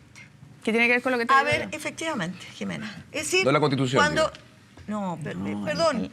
Mira, aún si se declarara, están cometiendo un grave error de no hacerse cargo. ¿Qué tocó este proyecto? Porque esto fue sorpresiva, la enorme adhesión social y política que tiene. ¿Y por qué la tiene? Por lo que tú decías, estamos hablando de más de 8 millones de personas, de zonas urbanas y rurales, de distintos grupos de edad, nacidos en Chile, nacidos fuera de Chile, hombres y mujeres. Es decir, esto le tocó la vida cotidiana a 8 millones de personas. Y entonces, mira, más allá de que tú puedas discutir si eso no constitucional o no, sería lamentable que el sistema político no lo asumiera, si es que la iniciativa no la quieren aceptar porque proviene del Partido Comunista, de la Camila Vallejo, porque viene de la Cámara. Si por eso no se va a aceptar. Y de pronto va a ser constitucional si el gobierno promueve. 41 horas. Entonces, ¿sabes qué? Hagámonos cargo es el de que tema. y sobre los estudios, yo estoy mareada. Uno, con 40 horas se pierden entre 200 y 300 mil empleos. Con 41 se ganan 300 mil empleos. Mira, las estadísticas pueden dar cualquier cosa. Te pregunto, ¿alguien ha preguntado qué efectos tiene, por ejemplo, la duración del trabajo en los gastos que hay en la salud mental? Hemos visto todo Clarisa, lo que pasa solo en la solo en energía, ¿cuánto se Hemos gasta visto por en- las horas que están las personas en sus oficinas? Es decir, Mira, las preguntas son psicológicas, sociológicas. Yo creo que punto, Gonzalo, para que hay debatamos. un punto y quiero recoger para poder tener la mejor conversación posible y aprovechar a la invitada. El dar que un proyecto dé con la necesidad de la que estamos conversando, dé con un fenómeno social como el que estamos conversando, no habilita que se salte ni la ley ni la Constitución. Nunca. Yo no he dicho ¿Ya? eso. No lo habilita. Porque hay muchas necesidades. Gonzalo. Es para que las Sí, personas... pero si me para que escucha, quede claro, senadora. no dije eso, dije Bueno, me que más parece muy allá bien. de eso, Me parece bien. hagámonos cargo del tema fondo. Me parece bien. El tema de fondo dice, bueno, ¿se puede hacer cargo la política pública, el sistema político del problema de fondo, respetando la ley y respetando la Constitución? Sí, lo puede hacer. Lo que a mí me llama la atención, y ahí hago el punto, es ¿por qué cuando se era gobierno, porque ustedes eran gobierno, y ustedes 24 dirigían años el como Congreso? gobierno. No, ahora Ustedes recién ya nomás. 5 no. No, si no te estoy Está hablando pidiendo que de hace 13 No te estoy años. pidiendo que te hagas cargo los últimos 30 años. Te estoy pidiendo que te hagas cargo de lo que pasó hace 2 años. Hace 2 años atrás. Hace 2 años atrás. Cuando se era gobierno, en la izquierda había una responsabilidad respecto de la Constitución que hoy día parece haberse desaparecido en función de un populismo. No es para la política justo. Lo que es popular no es populismo, es lo que distinto. es justo, es decirle, se puede hacer cargo del fenómeno, de esta necesidad, desde la Constitución y desde la ley, sí se puede. De todos los fenómenos que usted nombró, senadora, y ahí quiero apuntar mi pregunta, ninguno de ellos está considerado en este proyecto. Ninguno. En este proyecto de 4 artículos. Ninguno. ¿Por qué es populismo 40 y no 41 horas? Porque algo muy simple. Aquí es... Porque no lo el presenta dilema el gobierno y falso otro no. es si es 40 o 41. Ese no es el dilema. El dilema es, se puede hacer un nuevo modelo rígido de 40 horas, que en realidad no es de 40 horas trabajadas, son de 35 horas, porque le acaban de incorporar, ¿no es cierto?, más rigidez. Sí es. 35 horas, Que pasar de las 45 a horas de 35. colación al interior de las 40 horas. O se puede hacer con flexibilidad. Yo creo que De incluso... un acuerdo No es entre dos excluyente. buenos hermanos, el patrón y el empleado. Gonzalo, no es excluyente. El punto de ¿Cómo no es fondo, excluyente? no es para nada excluyente. El que tú digas, mira, voy a fijar nuevas reglas sobre el uso del tiempo al que tiene derecho un trabajador y una trabajadora. Por la cantidad se consume mucha vida en el trabajo y la pregunta que estamos viendo, esa es una condición. Después puedes acompañar esa discusión sobre la gradualidad, como nos señalaba el propio Pancho, e incluso con cómo puedo empezar a imaginar nuevas regulaciones sobre los procesos de trabajo, Nuevos como lo que decía desafíos. Jimena. No cabe duda de que esa discusión hay que tomarla globalmente, pero hazte cargo del punto sensible previo, que es la nueva... ¿Saben qué? ¿Cómo quiero una sociedad con el uso de su tiempo? Sí, pero Y no lo llenen a la gente en la cabeza. Productividad, competitividad, la última vez hagámonos que se usó el argumento de las horas para la familia, ¿sabe con qué fue? No dije familia, dije el horas uso disponibles del para la familia fue con el Transantiago. Esa fue la última vez que se dijo que va a tener 2 horas para la No me pongas a mí palabras que no creo, dije la disponibilidad del tiempo. Yo creo que creo que las personas que nos están mirando, si ven que la discusión va a ser una pelea entre 40 y 41 y no nos hacemos cargo de la solución de fondo, porque el diagnóstico lo compartimos. El gobierno tiene un proyecto de ley que se hace cargo del tema. Hay otro proyecto que con 4 artículos aspira a hacerse cargo del tema, pero creo no lo hace con todo lo que implica un proyecto de esta naturaleza. Entonces tengamos una discusión con evidencia, rigurosa, con propuestas, entre todos los sectores, escuchemos expertos, veamos evidencia internacional, pero no utilicemos la popularidad de las 40 horas simplemente para ganar un gallito que luego puede tener costos sociales muy altos. Yo creo que en esta mesa hay voluntad de avanzar en esa dirección, pero la forma en que lo hagamos puede ser una buena noticia para los trabajadores o puede ser una pésima noticia. Y en la mecánica actual de chocar y llevar esto a las 40 o a las 41, vamos a terminar mal, todos. ¿Cómo lo va a asumir la democracia cristiana en el Senado esta discusión? ¿Qué es lo que han conversado entre ustedes? Hemos estado entre la reforma tributaria, la de pensiones, esta y varias otras más, varias de las que estaban ustedes tocando antes de partir esta parte del programa. La democracia cristiana va a respaldar la idea de legislar este proyecto. Ya se han anunciado indicaciones respecto de la gradualidad y obviamente hacer una discusión seria. Yo creo que hay que poner otros temas encima de la mesa porque no es este un tema cerrado y único. Y perdonen que vuelva con el tema del endeudamiento. ¿Alguien cree que esos trabajadores que van a reducir su jornada de trabajo van a irse a su casa a descansar? ¿Van a ir a un segundo trabajo? El nivel, van a irse a un segundo trabajo. ¿Ya? El nivel de endeudamiento, mira, datos INE, 4,6 millones de deudores morosos, aumentó un 3% respecto al mismo periodo del año pasado. Uno de cada 3. Uno de cada 3. Nivel de endeudamiento, 1.700.000 pesos. El nivel más endeudado, por cierto, es los más bajos, el C2, D y E. Y lo más preocupante es que el nivel de la morosidad ha pasado a ser de un 12% en nuestro país. Y los nuevos morosos disminuyeron, pero los morosos permanentes aumentaron. Y no con una institución, con varias instituciones. ¿Cuáles son las mayores? Casas comerciales y banca. ¿Y saben lo más terrible? Es que el sistema necesita respuestas. Y vamos a presentar una reforma para que nunca más la banca remate las viviendas de los morosos por retail o por crédito a un 2,3, a 2/3 de su valor comercial, donde se las adjudica y después las saca a la venta, constituyendo un negocio paralelo. Eso es un abuso. Vidal Francisco. A ver, senadora, Jimena, te digo, nos conocemos tanto tiempo. Pero mira, yo he seguido tu trayectoria, trabajamos juntos. Te voy a hacer una pregunta difícil, pero conozco tu honestidad. Mira,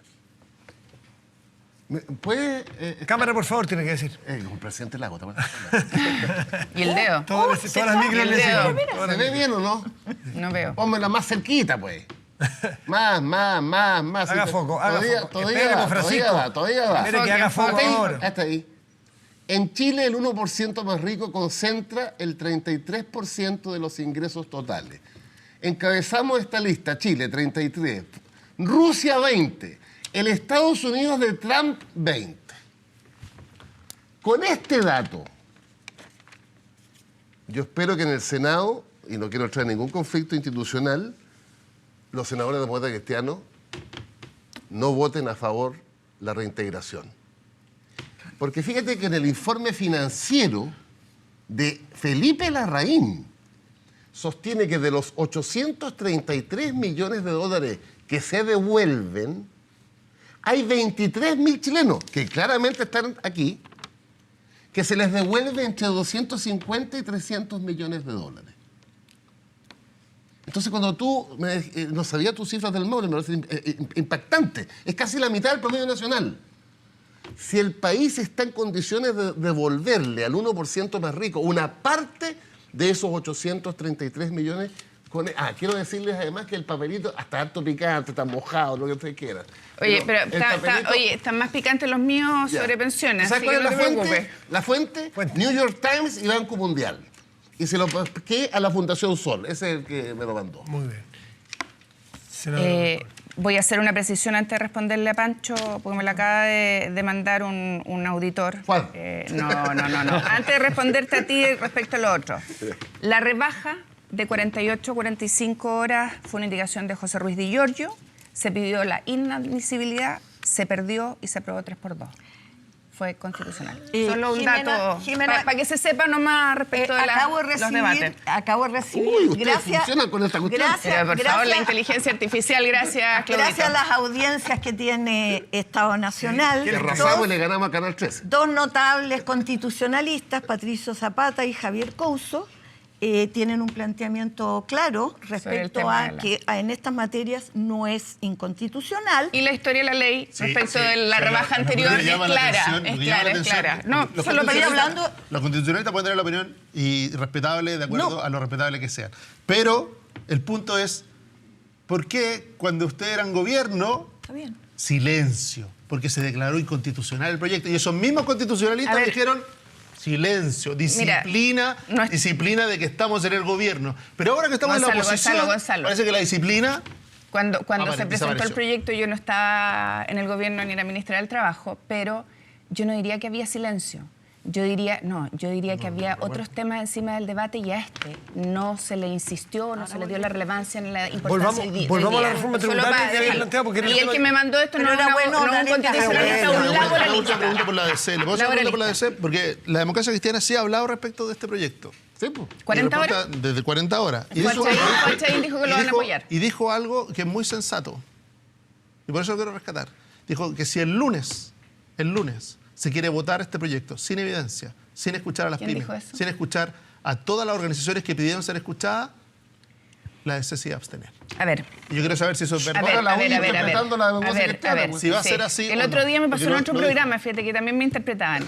Nosotros estamos teniendo reuniones con las pymes, con expertos, con gente del mundo con gente del mundo del trabajo, no solo de la academia, porque una cosa es distinto ahí donde las papas queman, que obviamente en la universidad, no tengo nada contra los académicos, todo lo contrario.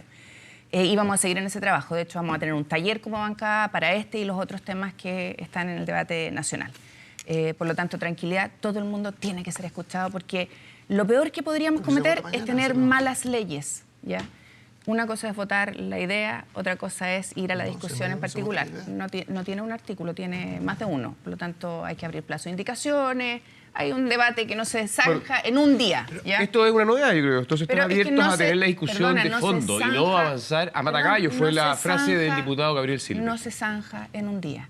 ¿Ya? Y yo creo que lo importante es que, por lo menos estoy hablando por el Senado, que tengamos una discusión seria. Ya nos hemos reunido con las pymes. La DC hay que tener el mismo rigor en la Cámara de Diputados. El Senado se ha reunido ya con las pymes, con expertos y va a seguir haciéndolo. ¿Por qué? Porque queremos tener una buena ley que además reconozca una realidad. Y la realidad es que tenemos un problema que no se ha querido enfrentar y que hoy día, como dice Clarisa, desde el punto de vista social, sociológico incluso, es grave. Me gustaría que se hiciera cargo respecto de la pregunta que hace Pancho. Tributaria, mira, el viernes tuve una reunión, aquí está el documento, me lo leí el otro día a las 4 de la mañana porque ya tiempo me falta. Aquí está el PowerPoint. Me reuní con el Colegio de Contadores y Auditores de Chile. 300.000 contadores en el país. Esta es la primera de varias reuniones, Pancho, que voy a tener, porque creo que una reforma tributaria, que obviamente se plantea como respuesta a la reforma del 2014, y que la del 2014 se planteaba como respuesta a un problema que teníamos, ¿no es cierto?, requiere estudio, requiere seriedad, y requiere que tengamos una discusión ¿Qué le decían los seria. Contadores? ¿Con qué conclusión llega? Muchas pero cosas. ¿con qué conclusión se quedó usted como para que nos comparta? Con conclusión varias, pero ¿qué me decían los contadores, auditores de Chile? Que ellos creían que tenía que haber un solo sistema en el país y no 4 como tenemos hoy día.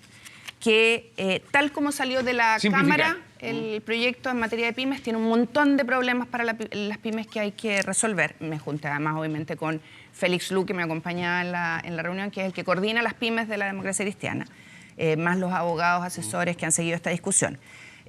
Mira, son innumerables temas que hay que corregir.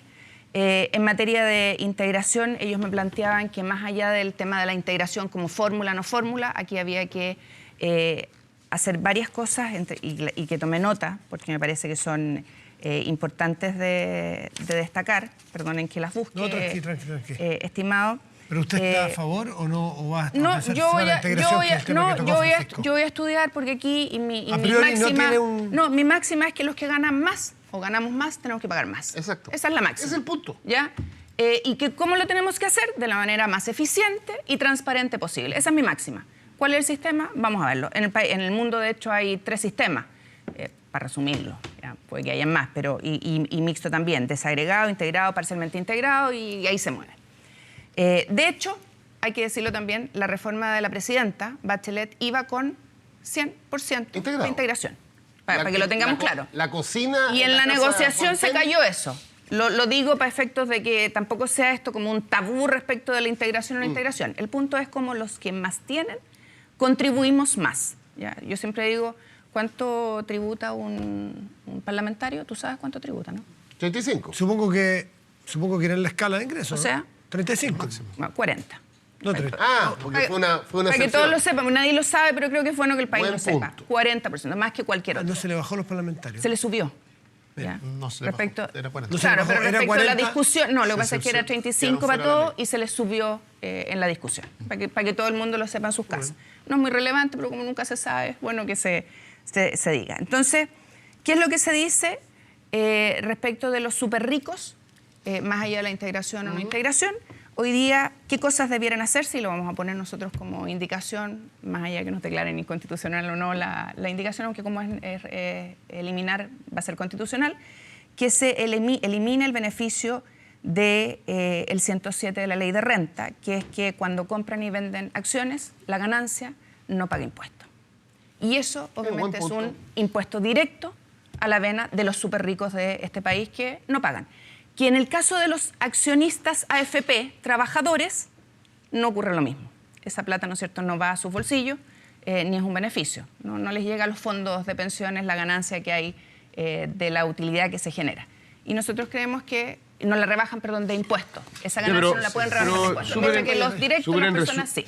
Súper en resumen, corríjame, senadora, hay voluntad de la DC de cumplir el compromiso, el acuerdo institucional. Mira, pero... Pero se puede, la derecha se puede, pero déjenlo, no se pongan nerviosos.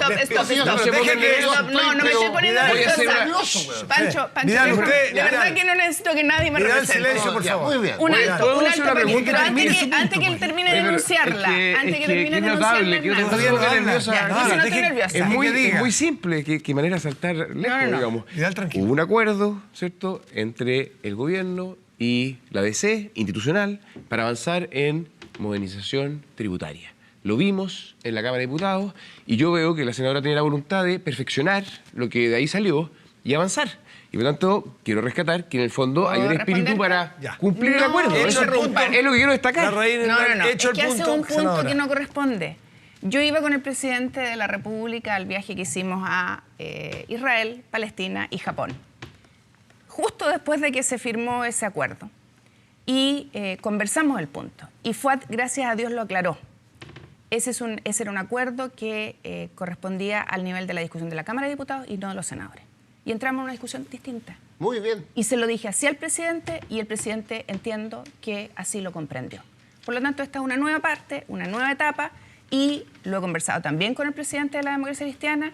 En el Senado empezamos a discutir una ley que es segunda fase, después de haber pasado por su primer trámite. Pero es el mismo partido, ¿cierto? Pero, a ver, No, pues sí, el mismo partido. Con la misma voluntad de llegar a acuerdo. En la DC hay que preguntar con qué DC estamos hablando, ¿o no? No, ¿por qué? ¿No? Porque en la oposición hay que hablar con qué oposición. Somos todos demócratas pero la cristianos. verdad- Y el tema es cómo recaudamos más para dar respuesta a las demandas del país, en educación, en salud, en infraestructura, en beneficios sociales que se requieren cuando tenemos este nivel de deuda y de ingresos de nuestros trabajadores. Jimena, a mí me alegra escucharte. A los dos les alegra. No, pero por razones muy distintas a las demás. Hay voluntad de acuerdo. Razones muy distintas. Hay voluntad de acuerdo. Primero es dejar un punto establecido.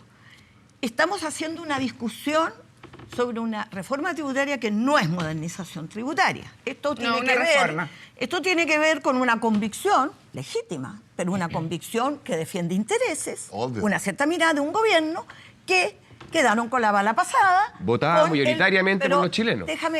Un mandato ciudadano se llama. Pero había una reforma tributaria que no le gustó al sector que hoy día se vería beneficiado con una merma en su contribución tributaria. Está en el programa. Déjame terminar. Sí, pero es que... Yo no te interrumpí.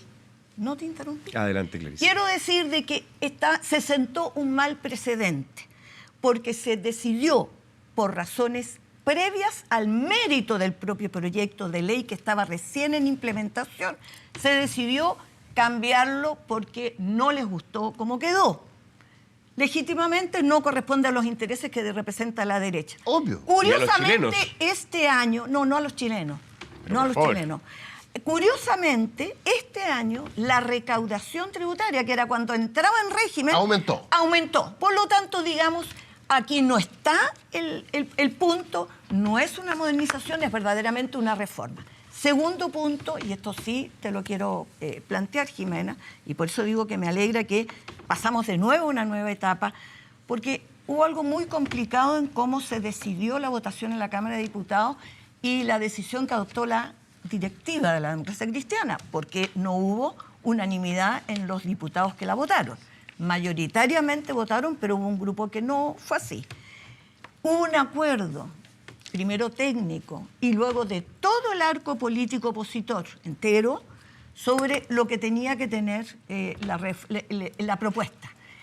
Y en esas propuestas habían acuerdos que son todo lo que la negoció después la democracia cristiana. Impuesto que mejoraba las regiones, que apoyaba a los adultos mayores, que extendía los beneficios para las pymes, etcétera. Y en lo único que no había acuerdo era en la integración.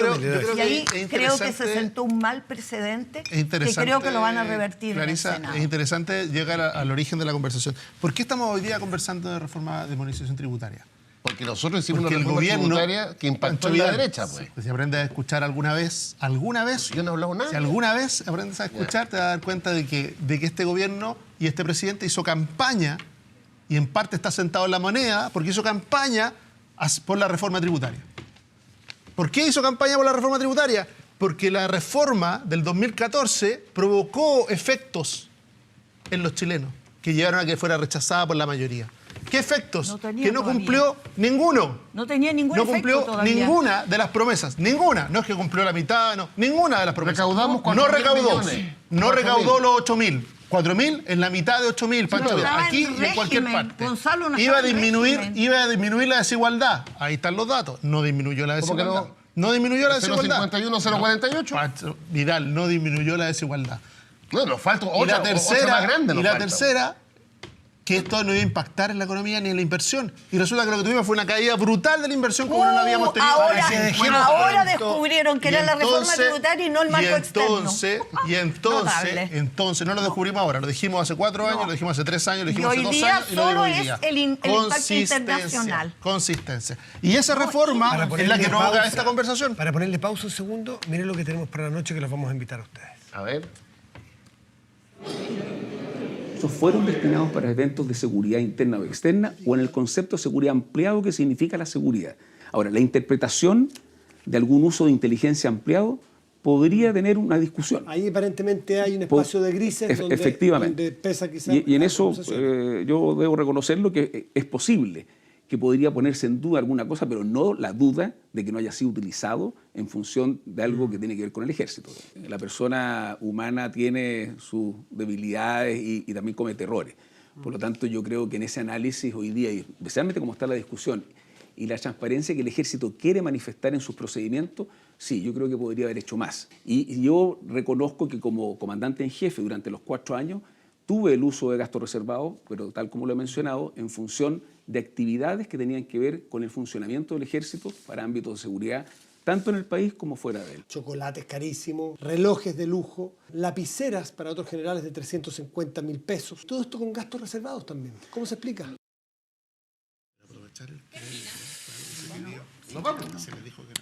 Esta noche en exclusiva en El Informante, el excomandante jefe del Ejército. La senadora Rincón, no podemos aprovechar el tiempo que queda, que está aquí, porque también se va a instalar pensiones como un tema de discusión prioritario según el gobierno, ¿no? Prioritario. Absolutamente prioritario. ¿Le parece a usted que se le dé prioridad en este momento y cómo lo va a evaluar la ADC? Absolutamente. Me encanta que se le dé prioridad al tema de pensiones. Ojalá que se haga en el sentido correcto.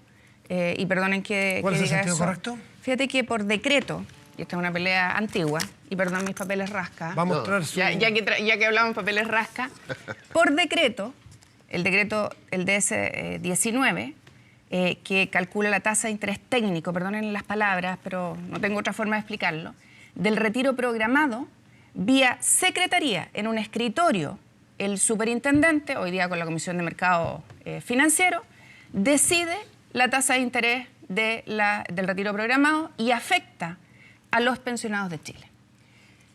La tasa, que se podría calcular de acuerdo a la ley de distintas maneras, pero se ocupa la que se ocupa, hace que, y perdonen el papel rasca, un hombre de 65 años que tiene un ahorro de 30 millones, con la tasa actual que está ocupando el superintendente, otorga una pensión de 143.000 pesos. Si usara la tasa de rentabilidad promedio, su pensión sería de 179.000 pesos, sin hacer ninguna ley. Y fondo E. Aumento de un 25%. ¿Desde cuándo es así? 2014. Desde el 2014. ¿Y usted fue ministra del Trabajo cuándo? Fue una de las peleas que tuve con la superintendente. Porque si era no, te lo puedo... Gonzalo. de sola voluntad. Gonzalo. Si era algo de sola voluntad de la autoridad, me parece... No, traspásame la culpa a mí. Traspásame la culpa a mí. No, si no yo tuve peleas con... Perdón, pero déjame... No, tú hiciste la pregunta. No es de sola voluntad. Hiciste la pregunta, yo te respondo. Una de las peleas que tuve con la superintendente de la época fue la fusión trucha de las AFPs. Que pagaran impuestos. Y por no pagar un impuesto que deberían haber pagado. Y fue tan terrible la pelea, ya, que tuve problemas con el ministro de Hacienda y el ministro de Interior. La superintendente se terminó yendo, ya, pero esto quedó instalado como un problema. Y se me dijo que los superintendentes eran autónomos y hacían lo que querían. Entre otros temas estaba este. Segundo ejemplo, mujer de 60 años, 25 millones. ¿En beneficio de quién es? Yo lo voy a responder. Es que me imagino que en vez de 130 lucas podría ser de 166, 28% de aumento. ¿En beneficio de quién? En beneficio de quién. De las compañías de seguro. De voluntad. Está por decreto, lo puedes buscar en la beneficio ley. de quién es. De las compañías de seguro. ¿Por qué? Porque esto hace que se acerque el retiro programado a la renta vitalicia. ¿Por qué nunca las AFPs han reclamado de esto? Son ellas la llamadas. Yo a mí me gustaría que la ¿Le autoridad, respondo por qué? si eso es así, Le respondo por qué. La autoridad si se la carga respondo de algo por qué. así. Porque las dueñas de casi la totalidad de la AFP en Chile son las compañías de seguro. Seguro, exactamente. Y hay un artículo en la tercera del día de ayer que habla de cómo están en riesgo las compañías de seguro por el monto de las rentas vitalicias, que hace que sean tan bajas que la gente empiece hoy día a pensar en el retiro programado. Y eso les va a significar un menor flujo. Si eso fuera así, me parecería lamentable que las pensiones chilenas quedaran la voluntad de un funcionario. Exactamente. Esto me lo respondió por escrito. Me lo respondió por escrito el superintendente. Tu primera indicación es esa, ¿no? No, 12 del día en Chile continental. Esto lo podría hacer el hora presidente en que por amerita decreto. dejar en paz a Lo nuestros periodistas. conversamos con el presidente en ese mismo viaje. Me dijo que iba a hacer algo. Finalmente no se hizo nada. Y se bajaron las pensiones el 1 de julio. Jimena Rincón, y ahora le quiero agradecer mucho. se van a volver a bajar. Nos tenemos que ir porque el horario manda. Clarisa, Bueno, Francisco, próxima vez que la entrevista muchísimas sea más gracias. cortita. Vamos a... Mande una indicación, por favor. Ya. Elena Raín, Gonzalo, muchísimas gracias. Basta un decreto Muchas del gracias. conductor. Decreto del conductor. Buenos días. Pausa. No pausa. Nos vamos. Ya ven las noticias y en la noche nos encontramos en El Informante. Chao, gracias.